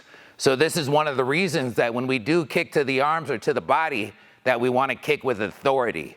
Because weak kicks are gonna get us countered, strong kicks are gonna off balance our opponent and shut down their counters. So let's get into the drill.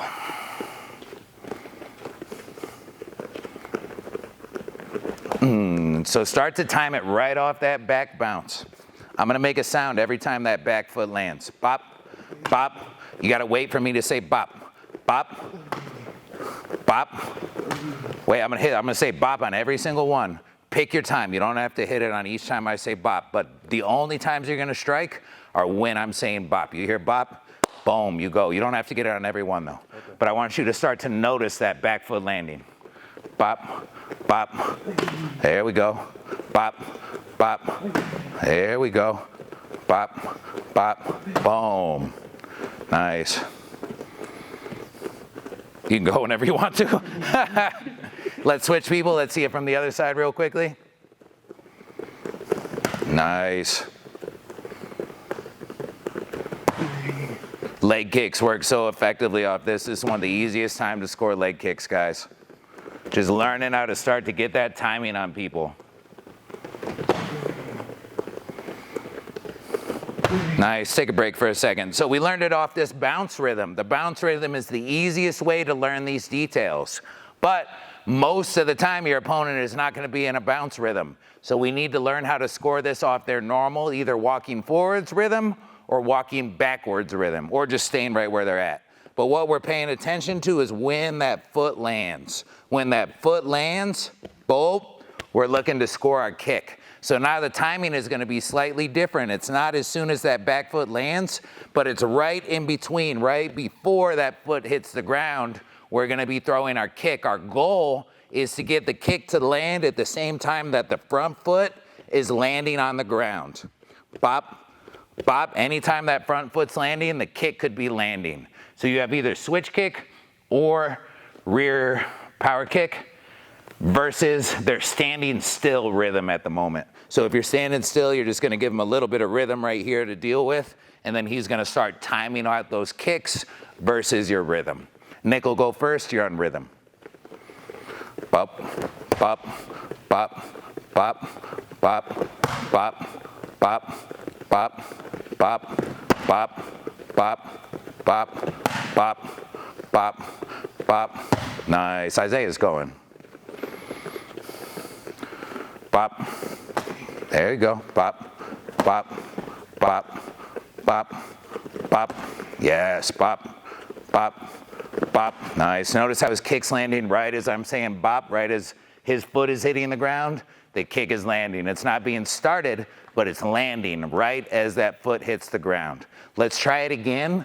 Now we're gonna do it walking backwards. So walking backwards, the timing changes slightly, and I wanna land it when the back foot touches. So bop, bop, anytime that back foot touches, I want the kick to be landing in that moment. So let's start a little bit on this side. Isaiah's gonna be walking backwards. Once Isaiah gets a few feet backwards, we'll switch directions and have the other person go. So notice that foot, bop, bop, bop, bop, bop, bop, bop, bop, and switch directions. Bop, bop, bop, bop, bop, bop, bop, and switch directions. Bop, bop, bop, bop, bop, bop, bop. We haven't seen any switch kicks yet, guys. Switch directions. Bop, bop, bop, bop, bop, bop, bop. Switch directions. Bop. You don't need me to make noises now, you guys got it? Nice. Now let's switch it up so we're working it versus the forward stepper. And that's gonna be as the lead foot lands, you're gonna land your kick. So now Isaiah's walking forwards, Nick is walking backwards, scoring kicks. Bop, bop, bop, bop, bop, bop, bop, bop, bop. Nice. Switch. Bop, bop, bop, bop, bop, bop, bop, bop, bop. Nice. Bop. Boom. Good job, guys. So these have been 3 drills, learning how to start to time your kicks. Timing is everything in kicks. Watch some Muay Thai, you'll see them throw naked kicks all the time. How do they do it? Timing. Timing's your best friend. Next drill. We need to have confidence in what we're doing. If we don't have confidence in our techniques, we're not going to employ them in the fight. One of the things that forces people to lose confidence in their kicks is the threat of what happens when our kick is caught. If our kick gets caught, a lot of times we're gonna end up on our butt. So this stops a lot of people, especially in MMA, from wanting to throw too many kicks. In MMA, if I end up on my butt, I could get stuck there for the whole rest of those 5 minutes and lose a round very easily. So I need to have the confidence of what happens when my kick is caught in order to effectively throw kicks. So let's go over a couple priorities on what we do when we get our kick caught. Example, Nick is gonna kick, you are gonna catch his kick. So Nick kick, rear side round kick. First thing that happens is Isaiah's got a good grip on this. Notice one thing that's gonna make it hard for Nick to escape is if Isaiah has the kick tied into the ditch of his elbow, but also into the armpit. So suck that kick up a little bit more. Notice how now it's in his armpit, and Nick's gonna have a very difficult time getting out. But your opponent doesn't always get into this position where he's got it in a nice tight manner. That being said, when he does have this, notice the openings on the other side of his head. He needs to use this as a distraction to get this looser. So what he's gonna do is he's gonna hit him a few times in the face sometimes. Boom, boom. Notice this punch is a very ugly punch when I'm throwing it. So if Nick catches my kick, boom. I'm not coming here with little pretty punches. I wanna be mean. I want that elbow to come all the way back up here. I wanna be punching him. I wanna be punching him. This is gonna distract him on the tightness that he's holding my leg. From here, number 1 priority is to not turn my back to my opponent. So there are some escapes where I turn my leg down like this and I escape out. This works, but it should not be your first line of defense. The first line of defense is gonna keep me facing my opponent. So once Nick catches the kick, very first thing I wanna do, especially if he doesn't have it tight, is I wanna get this heel down onto his hip. I turn my knee out this direction. My knee was all the way this way. I turn it all the way back the other way, and I get my heel onto his hip. From here, I simply push myself out and get myself back to where I belong. Sometimes he'll have it too tight, right? So I need to either distract him a little bit here. Sometimes I'll move here, it doesn't move out, I'll have to move back. I could move a few times. I could end up getting out here. I might have to take this exit. Sometimes a little detail on this exit is if Nick gets me, sometimes when I pull here, he'll just come with me and not allow me to escape. So sometimes I'll keep this hand here to peel myself out and stop him from being able to follow me. So, a few different options, tons more. We're not too focused on those at the moment, but we are drilling specifically reps on escaping the caught kick. So, one person's gonna kick, the other person's gonna catch it. We could do either side, and we're gonna focus on escaping this caught kick, ideally without turning our back to our opponent. We might have to punch them a couple times to distract them. It's all fair game. Let's see the drill.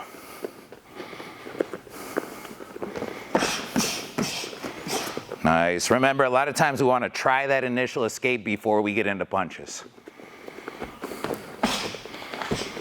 Nice.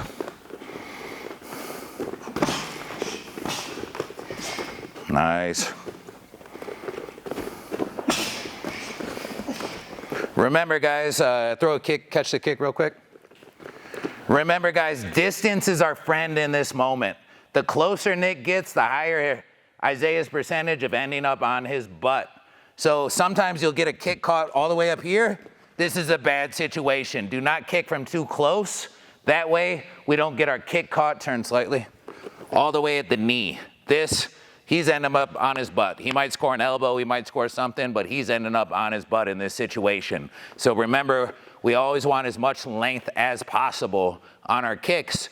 That way, when they're caught, we don't end up getting them caught deep. The closer he catches towards my ankle, the easier it's gonna be to escape this caught kick. Let's see a few more reps, gentlemen. Don't forget some switch kicks in there, please.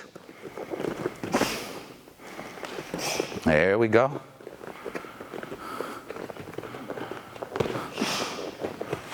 Nice. Notice how Nick sometimes is gonna put pressure, and that's gonna make it harder for Isaiah to escape. So sometimes walk at him, sometimes being the caught kick person, we need to know how to hop in this situation as well and maintain our distance. Nice. There we go.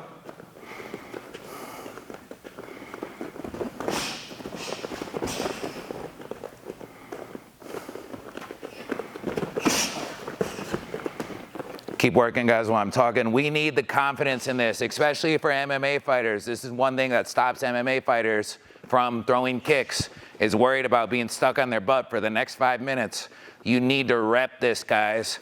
Second nature. Like I said, catching kicks is technically a mistake, and we need to learn how to punish our opponent when they're catching our kicks.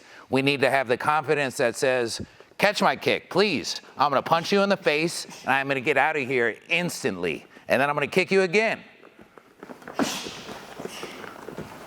This is what makes good kickers, guys.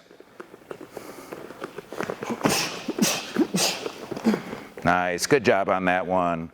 Confidence. Confidence is everything.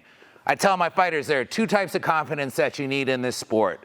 One called irrational confidence, one called rational confidence. Irrational confidence just says, I need to believe that I'm a champion. I need to believe in my potential. I stole this lesson from Tyson and Cus D'Amato. Tyson used to, just growing up in Cus's house, he used to be washing dishes and he would just say, I'm too fast. Just say it like a mantra. I'm too strong. He's sweeping up. I'm too fast. I'm too strong. He's sitting there watching fights. He's just saying to himself, I'm too fast. I'm too strong. You got to have that irrational confidence in yourself that believes that you have the potential to be the best ever. But I need to highly balance this with what I call rational confidence. Rational confidence is knowing the consequences of my actions. So I learn a technique. I practice it for a second in shadow boxing on the bag, whatever it is, but then I take it into sparring and I learn the consequences of my actions. I learn what their counter strikes are. I learn what their defense is. I learn the minute details that come along with each of these techniques. And if you're not rationally confident in a technique, chances are you should not be taking it into the fight. It's a bad idea to learn a technique 20 minutes before a fight and take it in there because you do not know the consequences of your actions. Remember one thing in life, you have the right to do anything that you would like to. I have the right now. It's not right, but I could do it. I could reach over to Nick and, I don't know, grab his balls and cut him off, right? But what I can't do is escape the consequences of my actions. Very quickly after that, I will end up in jail. It's on video. I'm not escaping this. But you have the right to do whatever you want to do in life. The only thing you don't have a right to do is escape the consequences of your actions. Next drill is closely related to the last one, but we're gonna up our intensity level significantly. Like I mentioned earlier, if we are sweeping people, try not to half-ass sweep them, try to take them all the way out. So what we're doing in this drill is we are purposely getting our kick caught and avoiding the sweep afterwards for, let's say 3 to 8 seconds or something like that. If they make it to the 8-second mark, you could probably just let it go and go on to the other side of the drill. But essentially, What we need to do when we get our kick caught is to maintain as much distance as possible, is to follow the protocols we just learned about, which is getting our kick uncaught and try to avoid getting swept. The best way to avoid getting swept is to get swept hundreds of times and learn how to escape it. So this drill is escaping the sweep. One person's gonna catch the kick, he's gonna try to sweep out his opponent's legs, and the other person is going to try to avoid it. This drill is gonna come with plenty of failure, so just embrace the failure. Pretty simple drill, I don't need to explain it too much. Let's see these gentlemen do it. Nice. Nice. Do we just go 1 for 1? 1 for 1 on this one's fine. Nice. There we go. Oh, all the way out of frame, right back in. This is a hard drill, guys. This is not a simple drill. Nope. That's distracting. Keep going.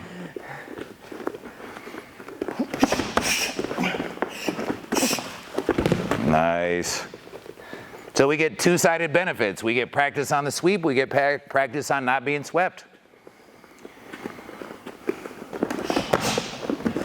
Right back up, right back up. There we go. Nice. He didn't go all the way down. That wouldn't have counted. He might have got kicked in the face on the way back up, though. Yeah. Quick tidbit, 1 second. Sometimes, specifically in that situation that Isaiah got himself into, once Nick gets him with one hand on the ground, a lot of times the ref's going to come in if it was Muay Thai and separate it there. But if he doesn't, kick the guy in the face in that situation. Don't go for another sweep. When you get him all stuck back here, kick him in the face. Why go for a sweep when the head is right down there and we could just kick him in the face? So anyway, just realize that sometimes unsuccessful sweeps are accompanied by kicks to the face while still holding on to the leg. Who's kicking? Oh, you're kicking. Nice. Notice, like I said before, the highest percentage sweeps are the ones where we don't transfer hands. Notice when he just holds onto it and kicks it out, he gets really good results. Nice. And this is why we practice this drill, guys. This is why we practice. Get a couple of them that switch hands and go for some fancier sweeps too.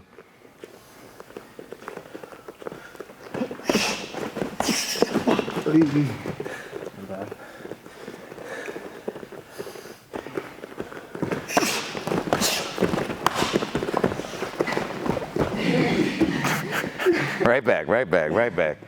30 more seconds.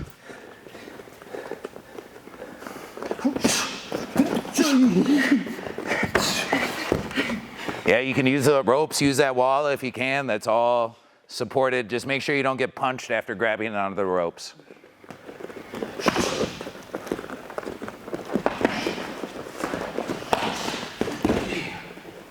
All right, good job on that drill. Really easy drill, very hard drill to be done. I don't drill this one every day, but it is a great, great, great drill, specifically for MMA fighters, just to give you the confidence to be able to kick. You need to know that you have the ability to escape when you get your kick caught. You have to train this. It doesn't just come with the knowledge, it comes with repetition, right? Another brilliant quote, those who know but do not do not know. Just because you know all this stuff, and if you don't have the ability to do it, it essentially means you don't know it, right?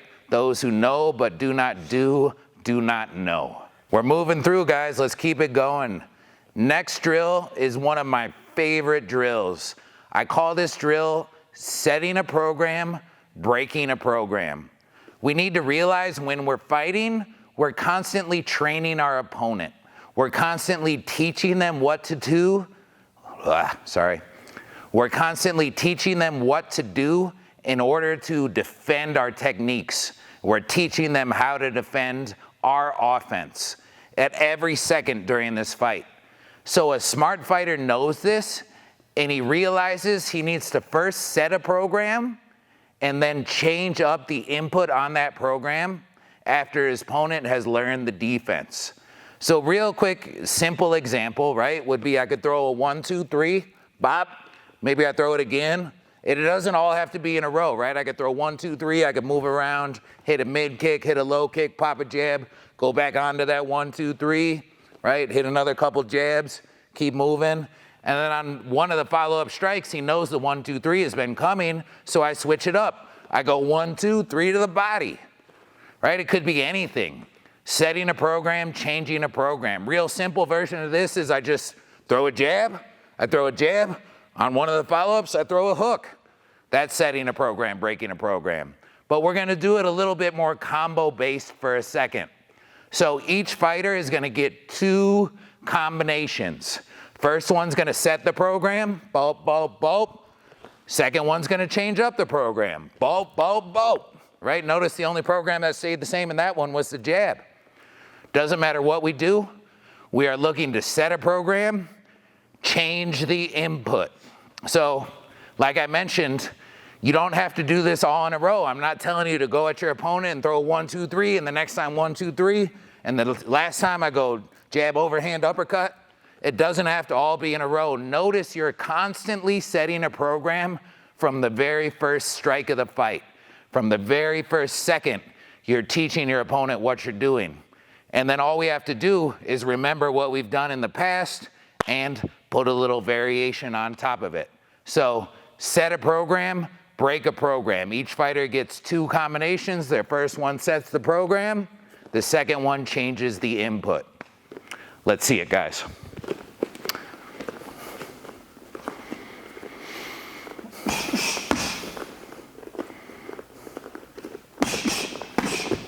Nice.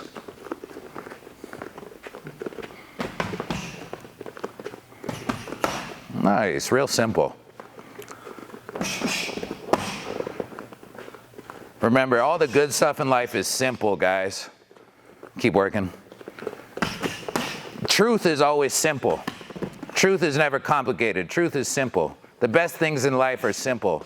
If somebody's showing you some really complicated, complex stuff, a lot of times they're trying to pull one over on you and disguise some nefarious activity. Truth is always simple. Truth is to the point. Fighting's simple. You don't have to overcomplicate it. Simple is beautiful.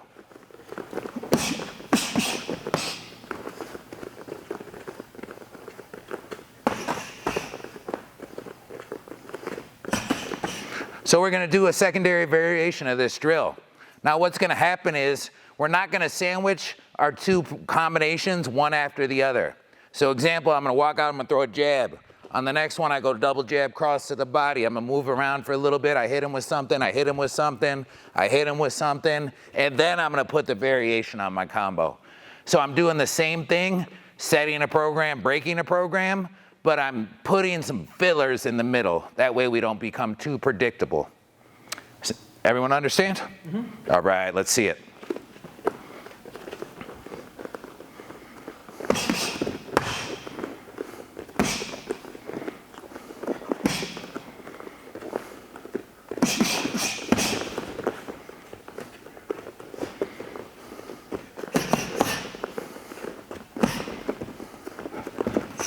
Nice. Nice. Notice one thing real quickly, guys. Both of these guys are doing it pretty well. But after he finishes his combo, he's not just sitting there admiring his work, staring at what's going on. He is doing some sort of preemptive defensive motion, right? We don't just admire our work. Anytime we finish, our combination doesn't really end until we've done something defensive or we've made an exit or we've done anything like this.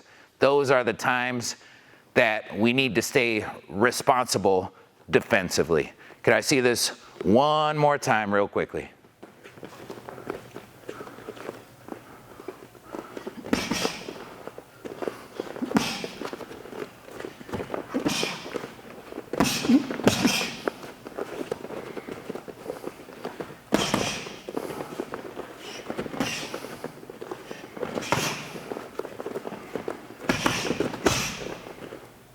All right, good job. So remember, we're always doing these ideas. We've always got them in mind, but we can't focus on these. I can't go out there only thinking about what is the break of my program going to be. I always have to maintain a mindset of being in the zone and being right in the moment. If I'm thinking too much about what it's been hit with, what I've been hit with, or what I'm going to hit them with, I'm gonna run into issues because I'm not maintaining my present mindset. I'm not living in the now. I've always gotta be in the zone. Really, really important book, if you guys get a chance to read it, is called The Inner Game of Tennis. Replace tennis with boxing or fighting or MMA or whatever you're doing. It'll be one of the best books you ever read in your life. Specifically, it talks about staying in the zone. Great book, guys. Go check it out. Next idea is one that I call tempo, speed, power variation. So as fighters, we need to know how to vary our tempo, vary our speed, and vary our power. With tempo, if we're constantly striking on the same rhythm, our opponent is gonna learn how to counter us very quickly. So we need to sometimes, all different types of tempos, but if we're constantly going on the same tempo, this is when we get timed out.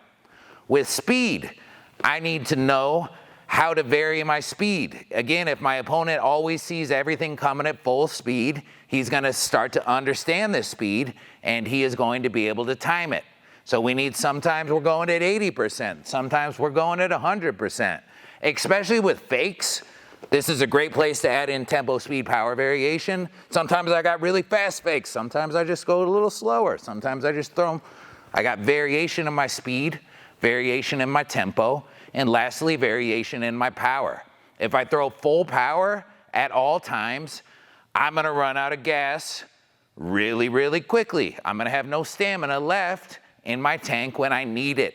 So I try to steer them into positions where they're open with lighter punches and then put the juice on the ones that I know are gonna land, right? Tempo, speed, power variation. So we're gonna work this in drill form.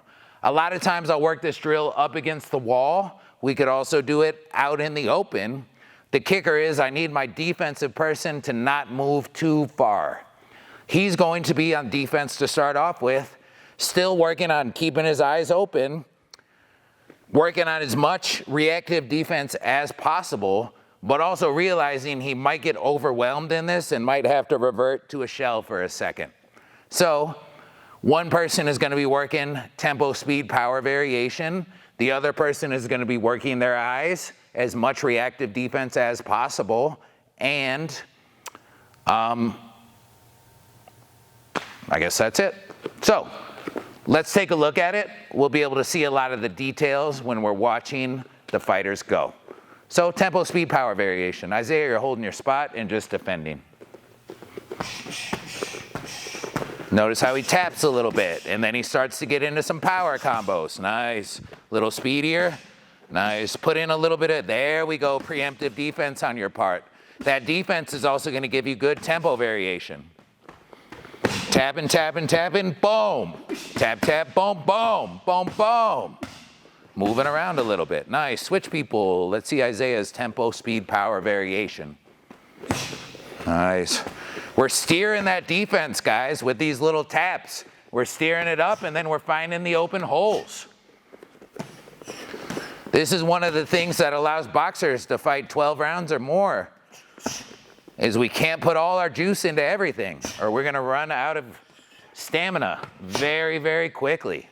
So Isaiah, a little bit, sometimes those slips and those rolls add good tempo variation as well, just a little bit of preemptive defense on your part. One more try for Isaiah. Nice. Yep, and then get that head moving after those power shots too, Isaiah. There we go. Nice, there we go. Nice. We could also put a little hand traps in here on occasion. So Nick's gonna go and he's gonna work some hand traps as well, moving that defense out of my way on purpose. Nice, notice how he punched that hand out of his way. There we go. Nice. You guys want to switch directions 1 second? That way the camera can see Nick a little better. See some of the details on these hand traps.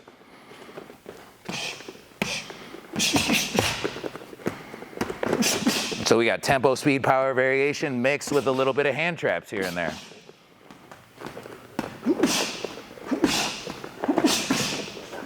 This is really important concepts when it comes to punishing a trapped opponent that we have trapped up against the cage. And switch one more time. Nice hand trap.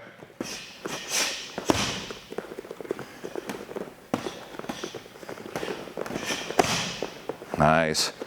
Sometimes stay on those power combos, Isaiah, and just keep ripping. There we go.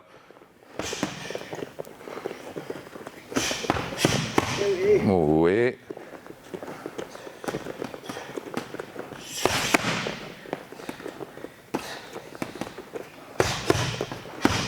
Good job, guys. Tempo, speed, power variation. In life, I like to give out a lot of my references. If I can tell you where I learned something, I like to tell you. One concept that goes along with this theory is a theory that I call the 80% theory. And I learned this concept from a coach named Firas Zahabi, who is a very, very high-level coach. Also used to coach out of this building on quite a few occasions. Shout out to Firas. But he talks about a theory called the 80% theory that says, I don't really want to show my opponent what 100% looks like the majority of times. I don't want him to see what my full level of speed looks like. And then when he gets used to that 80% speed, you bust out the 100 speed, it catches him off guard. I don't always want to go with 100% of my power because I'm going to drain my batteries and I'm going to end up out of position a lot of times. And especially, I don't want to utilize 100% of my stamina until it's the end of the fight, or I need to get myself out of a shitty position or try to finish the fight, right? I want my opponent to kind of feel like they call it a false peak on a mountain. You're walking up a mountain and you think you're there and you're just about there, and then you go over the crest of that peak and you see there's a whole nother mountain that you didn't see on top of it. And this is gonna demoralize your opponent and make him feel just like he has no answer. So we want them to think that they conquered that mountain, and as soon as they get to the top of it, they realize there's a whole nother section. This is called the 80% theory, and it's a smart idea to hold on to a lot of times. Next drill is one of my absolute favorites. We're gonna learn how to time a high kick versus punch. Beautiful thing about a high kick, if you score it well, your opponent is gonna no longer be conscious. They're very powerful techniques, and they require, or they earn a lot of respect when you throw them. Your opponents realize high kicks could take them out. They've got to pay attention. They've got to defend them well, or life doesn't go well. A lot of times, one layer of defense, just one hand in the way, is not enough to stop a high kick. We're going to learn about how to find these openings. Quick little story. I was 12 years old, and I came home from the gym. It was like 10 p.m. I'm sitting there shadowboxing in the mirror. So I'm shadowboxing. It looks kind of like this. And I'm throwing punches, whop, whop, da, whop. And in my head, I say, man, something just doesn't look right. And then it clicked in my head. I said, you know what? What would happen if I brought my hands back to my face while I was punching, right? In the same shadowboxing, bop, but now I'm just going to keep my hands up at my face. And as I'm punching, I'm keeping this guard up. A smart fighter realizes every time he strikes, he creates an opening. And, example, I throw a jab. I've got openings here, I've got openings here, I've got openings here, I've got openings here. Do we really want to give them one of the most important ones right on our face? Probably not.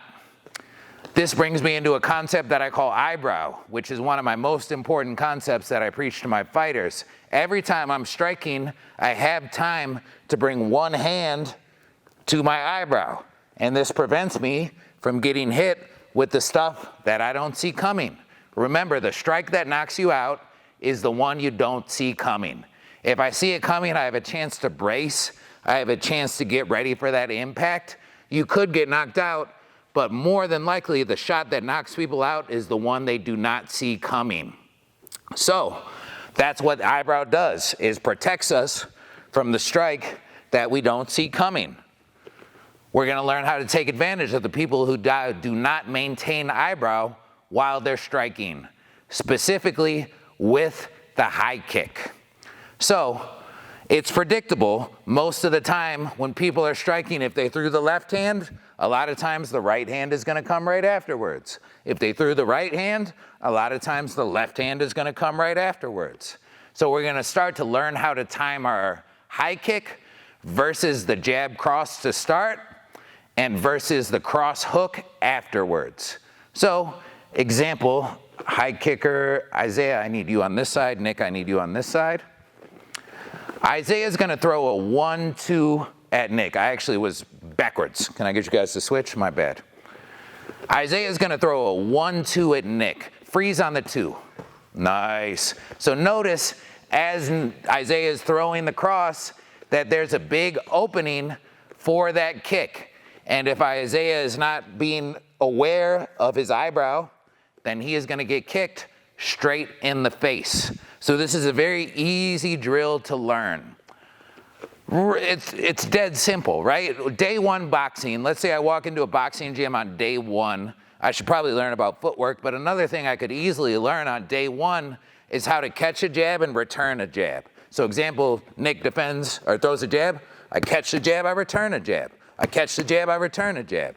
On this one, essentially all I'm doing is catching a jab and returning a rear high kick. If I could learn how to catch a jab, return a jab, why couldn't I learn how to catch a jab and return a rear high kick, which is gonna get much more devastating results than a jab would.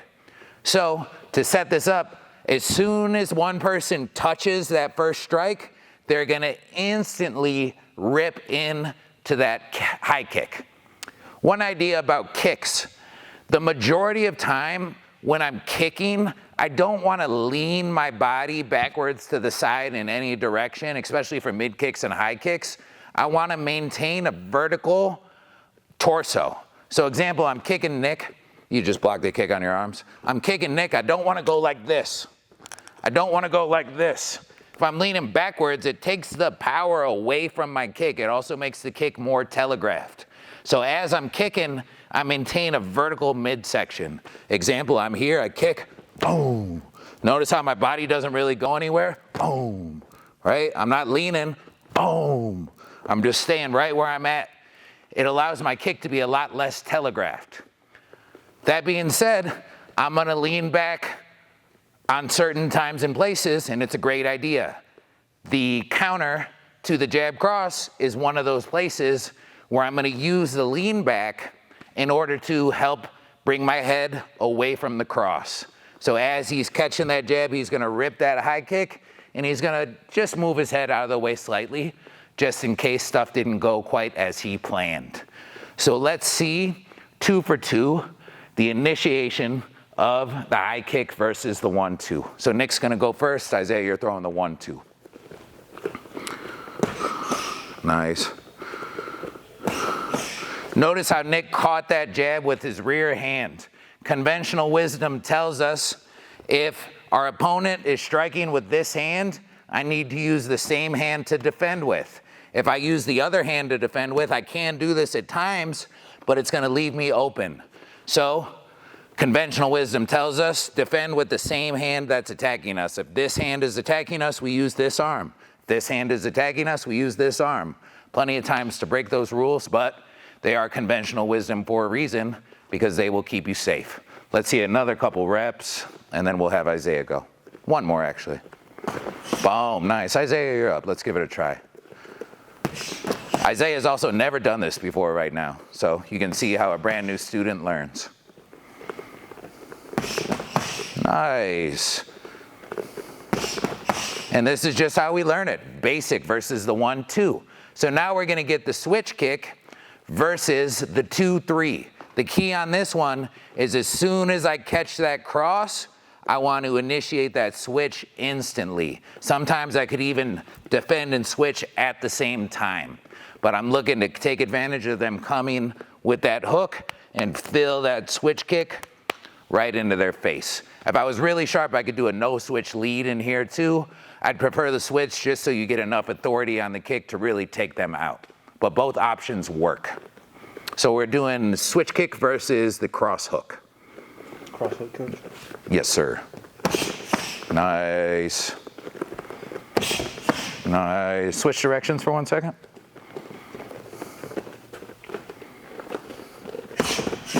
Nice.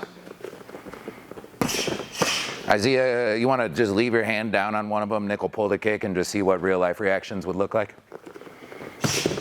Yeah, go straight to the face, guys. It'll go right over that guard. And remember, one layer of defense is not always enough for a high kick as well. So even if they do have the hand up, we could still rock them straight through that. Now that we've got that understood, real simple input, I could talk about this for another 20 minutes. I won't. I'll show you guys more drills. But real simple, right? I catch the jab, I kick instantly. I catch the cross, I kick instantly. This is how I teach people the idea. But once they understand the idea, I like to have them do it a little bit more freestyle. So now, it's probably be 30 seconds per person or so. Isaiah's gonna be on offense. And he's gonna slow everything down just a little bit because we're working on drills, but he's gonna throw just some constant strikes at Nick, and Nick is gonna find the timing on this high kick versus the punch. So now we're doing it a little bit more freestyle. Nice. Nick's done this a lot. You could speed it up on him a little bit. The better we get, the more we could speed this drill up.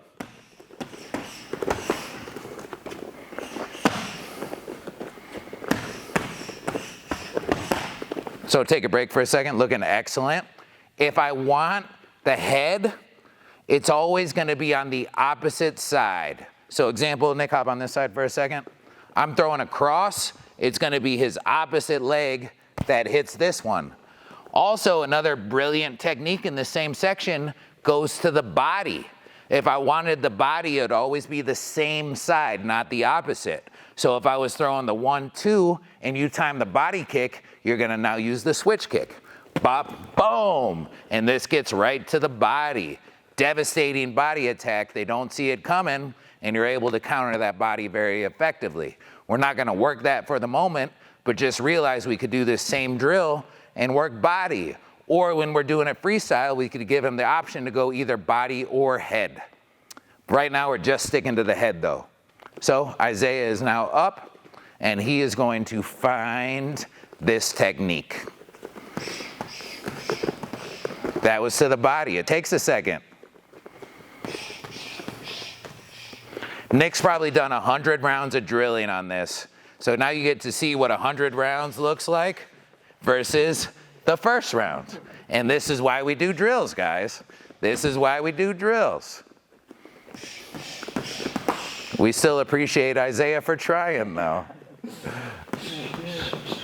There we go, Isaiah. There we go. So you gotta, one thing for you, Isaiah, is to realize that Nick is being nice to you, and he's going left, right, left, right, left, right. So just start to be able to think in advance slightly and know your opponent's moves. And this is a commonality throughout most strikers, is they tend to go left into right, into left into right. Very rarely do you see people going up, doubling up on the same side. Double ups are great because they throw your opponent off. But for right now, Isaiah needs to notice that it's coming left and then right, and then left and then right. So if he throws the left strike on the next one, that rear strike's gonna be right open, right? So if you catch something on the left, you need to kick on that same spot instantly. Let's see one more. This is fun to watch the growth of a fighter. Oh, almost got it, Isaiah. That was the wrong side. Again, wrong side. You're doing it perfectly, except you're choosing the wrong weapon. Hey, that's what I'm talking about. Nice. Keep going. This is entertaining. I'm enjoying myself. There we go. Now he's getting it. There we go. And obviously for most fighters, it's going to be easier to learn the rear side and then incorporate the lead side after. Let's see one more from Nick. Again, 100 to probably 500 rounds of this versus round number 1. Now you guys see the benefit of drilling.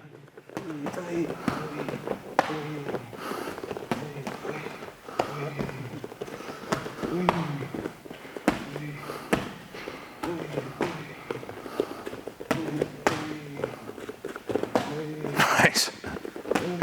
Nice. Good job on that, guys. This is the drill. If we understand this drill and can incorporate it into fights, you will stop fights very effectively. Your opponent will not see this coming, and even if they do, it's too late to do things about it most of the time. What am I gonna do, catch that head kick? It's not gonna work out well. Next drill. We're gonna focus a little bit on elbows. Elbows are devastating. Elbows are so underutilized in sports outside of Muay Thai. It's interesting to see the evolution of MMA. MMA is still a very young sport, right? It's 30, maybe 40 years at the maximum old. Boxing, kickboxing, Muay Thai, these are a lot older. There's a lot more established routes to victory in these sports, whereas MMA, they're still figuring stuff out. They're still evolving. One of the places, especially in MMA, that they haven't evolved to yet completely is the use of elbows. Elbows are still very lacking, both knees and elbows. But watching a decade from now, elbows are gonna be a lot better in MMA. This drill could work for any sport, MMA, not kickboxing, not boxing. We're gonna say MMA or Muay Thai. So, outside of clinch, clinch is the best way a lot of times to set up elbows. We get inside clinch, we remove an obstacle, we hit him with an elbow. But outside of clinch, the best way to score elbows are in combination with punches. So what we're gonna do in this drill is use our punches to set up our elbows. So we're gonna throw a few punches at him, we're gonna step in and score an elbow right afterwards. The key on this being to step in as we throw our elbow. So very important ideas. Second important idea I'll leave you with, notice I mentioned 10 minutes ago or so, the idea of eyebrow, where on every strike I throw, I need to maintain eyebrow. On a few strikes, I need more than eyebrow. I need what I call third eye for elbows. So as I'm throwing this elbow, I'm gonna maintain my other hand right in the middle of my forehead. This is what I call third eye. We realize that as we're throwing elbows, the most dangerous counter to an elbow is another elbow. So, angle-wise, how am I gonna set this up? Nick, you're right here. Both me and Nick, you're right here. Both me and Nick are gonna throw elbows at each other's head slowly. Nick is gonna have third eye, I am going to have eyebrow, and let's see what happens. So here goes the elbow. Wha-boom! Notice how this eyebrow didn't do me a lot of good. I still got hit with that elbow. Let's try that one more time and put our hand on third eye. Zoom! Notice how third eye defends elbows. Third eye is a great layer of defense for a lot of elbows. Example, Nick, take this spot. I'm just gonna throw elbows at you for a second. You're gonna third eye it. Boom, there we go. Boom, there we go. Boom. Notice as he's doing this, he needs to slightly turn his head towards the elbow. That way, if his head was like this, face straight, I have a tendency that I could slip off if he goes like this, but if he turns his head and just centers everything up, now I got a real solid defensive layer. So again, just notice how third eye, boom, defends elbows, boom, very effectively. It doesn't defend this upwards elbow. Chances are I'd like to move out the way of that a little bit or try to, parry it or do something. But number one line of defense for elbows is third eye. And always as we're throwing an elbow, we maintain third eye ourselves. So we are working on a drill that I call long, medium, short. We're gonna start with some long range attacks. We're gonna go into a medium range attack, and then we're gonna go right into a short range elbow. Long, medium, short, utilizing punches to set up elbows, focused on the step inwards with our elbow. Let's see it, guys. 2 for 2. There we go.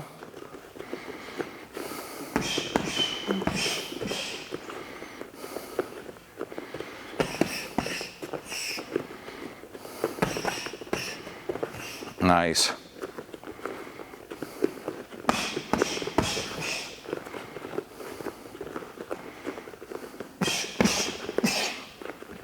Mixing some of those upwards elbows in there sometimes too.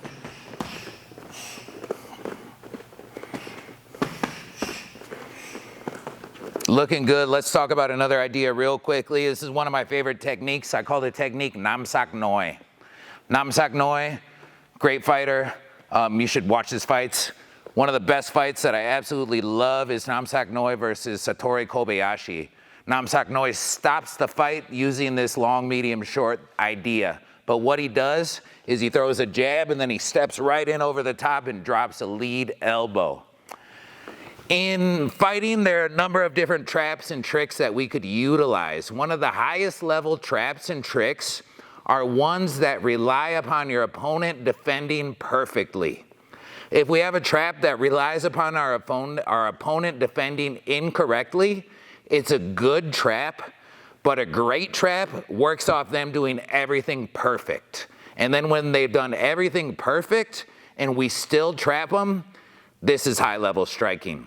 So example, I'm gonna throw a double jab at Nick, and Nick's gonna defend like we talked about a second ago, utilizing his rear hand to defend with, right? So I throw a double jab, bop, bop. Nice, I set him up one more time, bop, bop. And then I work on Namsak Noi. So I go bop, bop. There we go. Notice, Nick, just defend like normal, I won't hit you. Bop, bop. If he defends like he continued to defend, we're gonna have a great trap that works right off this. One of my secondary favorites, this is not part of the drill, but I'll just show it to you real quickly. Same idea as I set up a double jab, bop, bop, and then I switch up my jab to a fake jab that I circle around with a hook and then land across. So I throw a jab, maybe a double jab, bop, bop. On the next one, I jab, bop, bop, bop, boom. Right, I could do it off one jab, bop, bop, bop, boom. Right, real simple. Bop, bop, bop, boom. Hop, hop, boom. I love that technique. It's a very effective trap that relies upon my opponent doing what he should. These are high-level traps. That's what I call Namsak Noi. Let's see like 2 for each person on Namsak Noi. There we go. Nice. This would essentially be long, short, but it still works. Couple for Isaiah. Remember, these ideas don't have to go directly in line. It doesn't have to be long, medium, short. It could go straight from long right into short. Could go from medium into short. It's not an issue. Nice. Back on short, medium, or long, medium, short with punches going into elbows.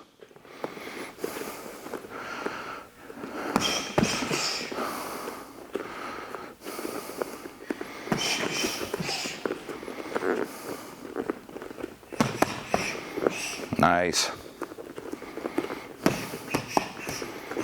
Nice. Nice. So let's talk about the polar opposite of this. A lot of times when I hit someone with an elbow, I'm gonna get 2 reactions. First one is I hit them with an elbow and they're gonna try to engage in clinch to nullify further elbows. The secondary reaction is I hit them with an elbow and they are going to get out of range to try to not get hit with any elbows. So now we're gonna do the opposite. This is called short, medium, long. I'm gonna throw a short range attack with my elbow. I'm gonna follow it up with whatever I want at a medium range and then whatever I would like at a long range, right? Tons of options here, but the idea is called short, medium, long. And we're looking to have weapons available at each range as they exit away from us. So let's see a little bit of short, medium, long. That was it. Options are endless on this, guys. There we go. That was short, medium, long without an elbow, but I still like it. It still applies.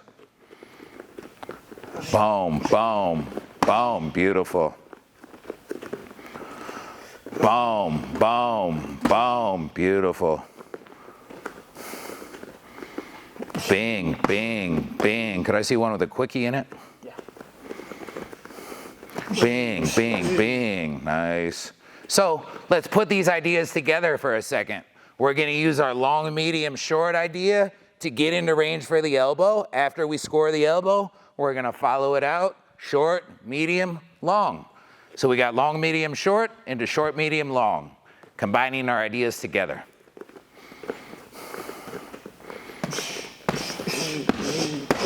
Nice. 2 for 2? Sure.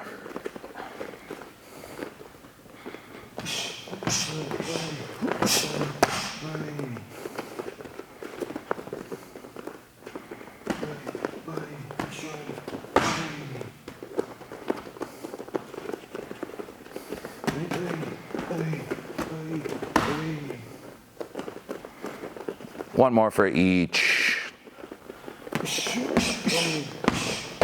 Nice. Don't forget knees could be medium range too, gentlemen.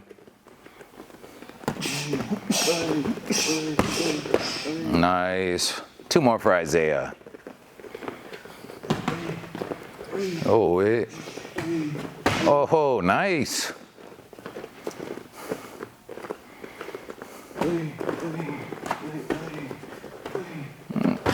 Nice. Good job, gentlemen. So that was short, medium, long, and long, medium, short. Two crucial ideas that you need to learn how to incorporate in order to be more effective at elbows. Remember, outside of clinch, where we're controlling their hands and creating openings, the best setup for elbows is punch combinations. They get used to defending the punches, you step right in, cut their face open.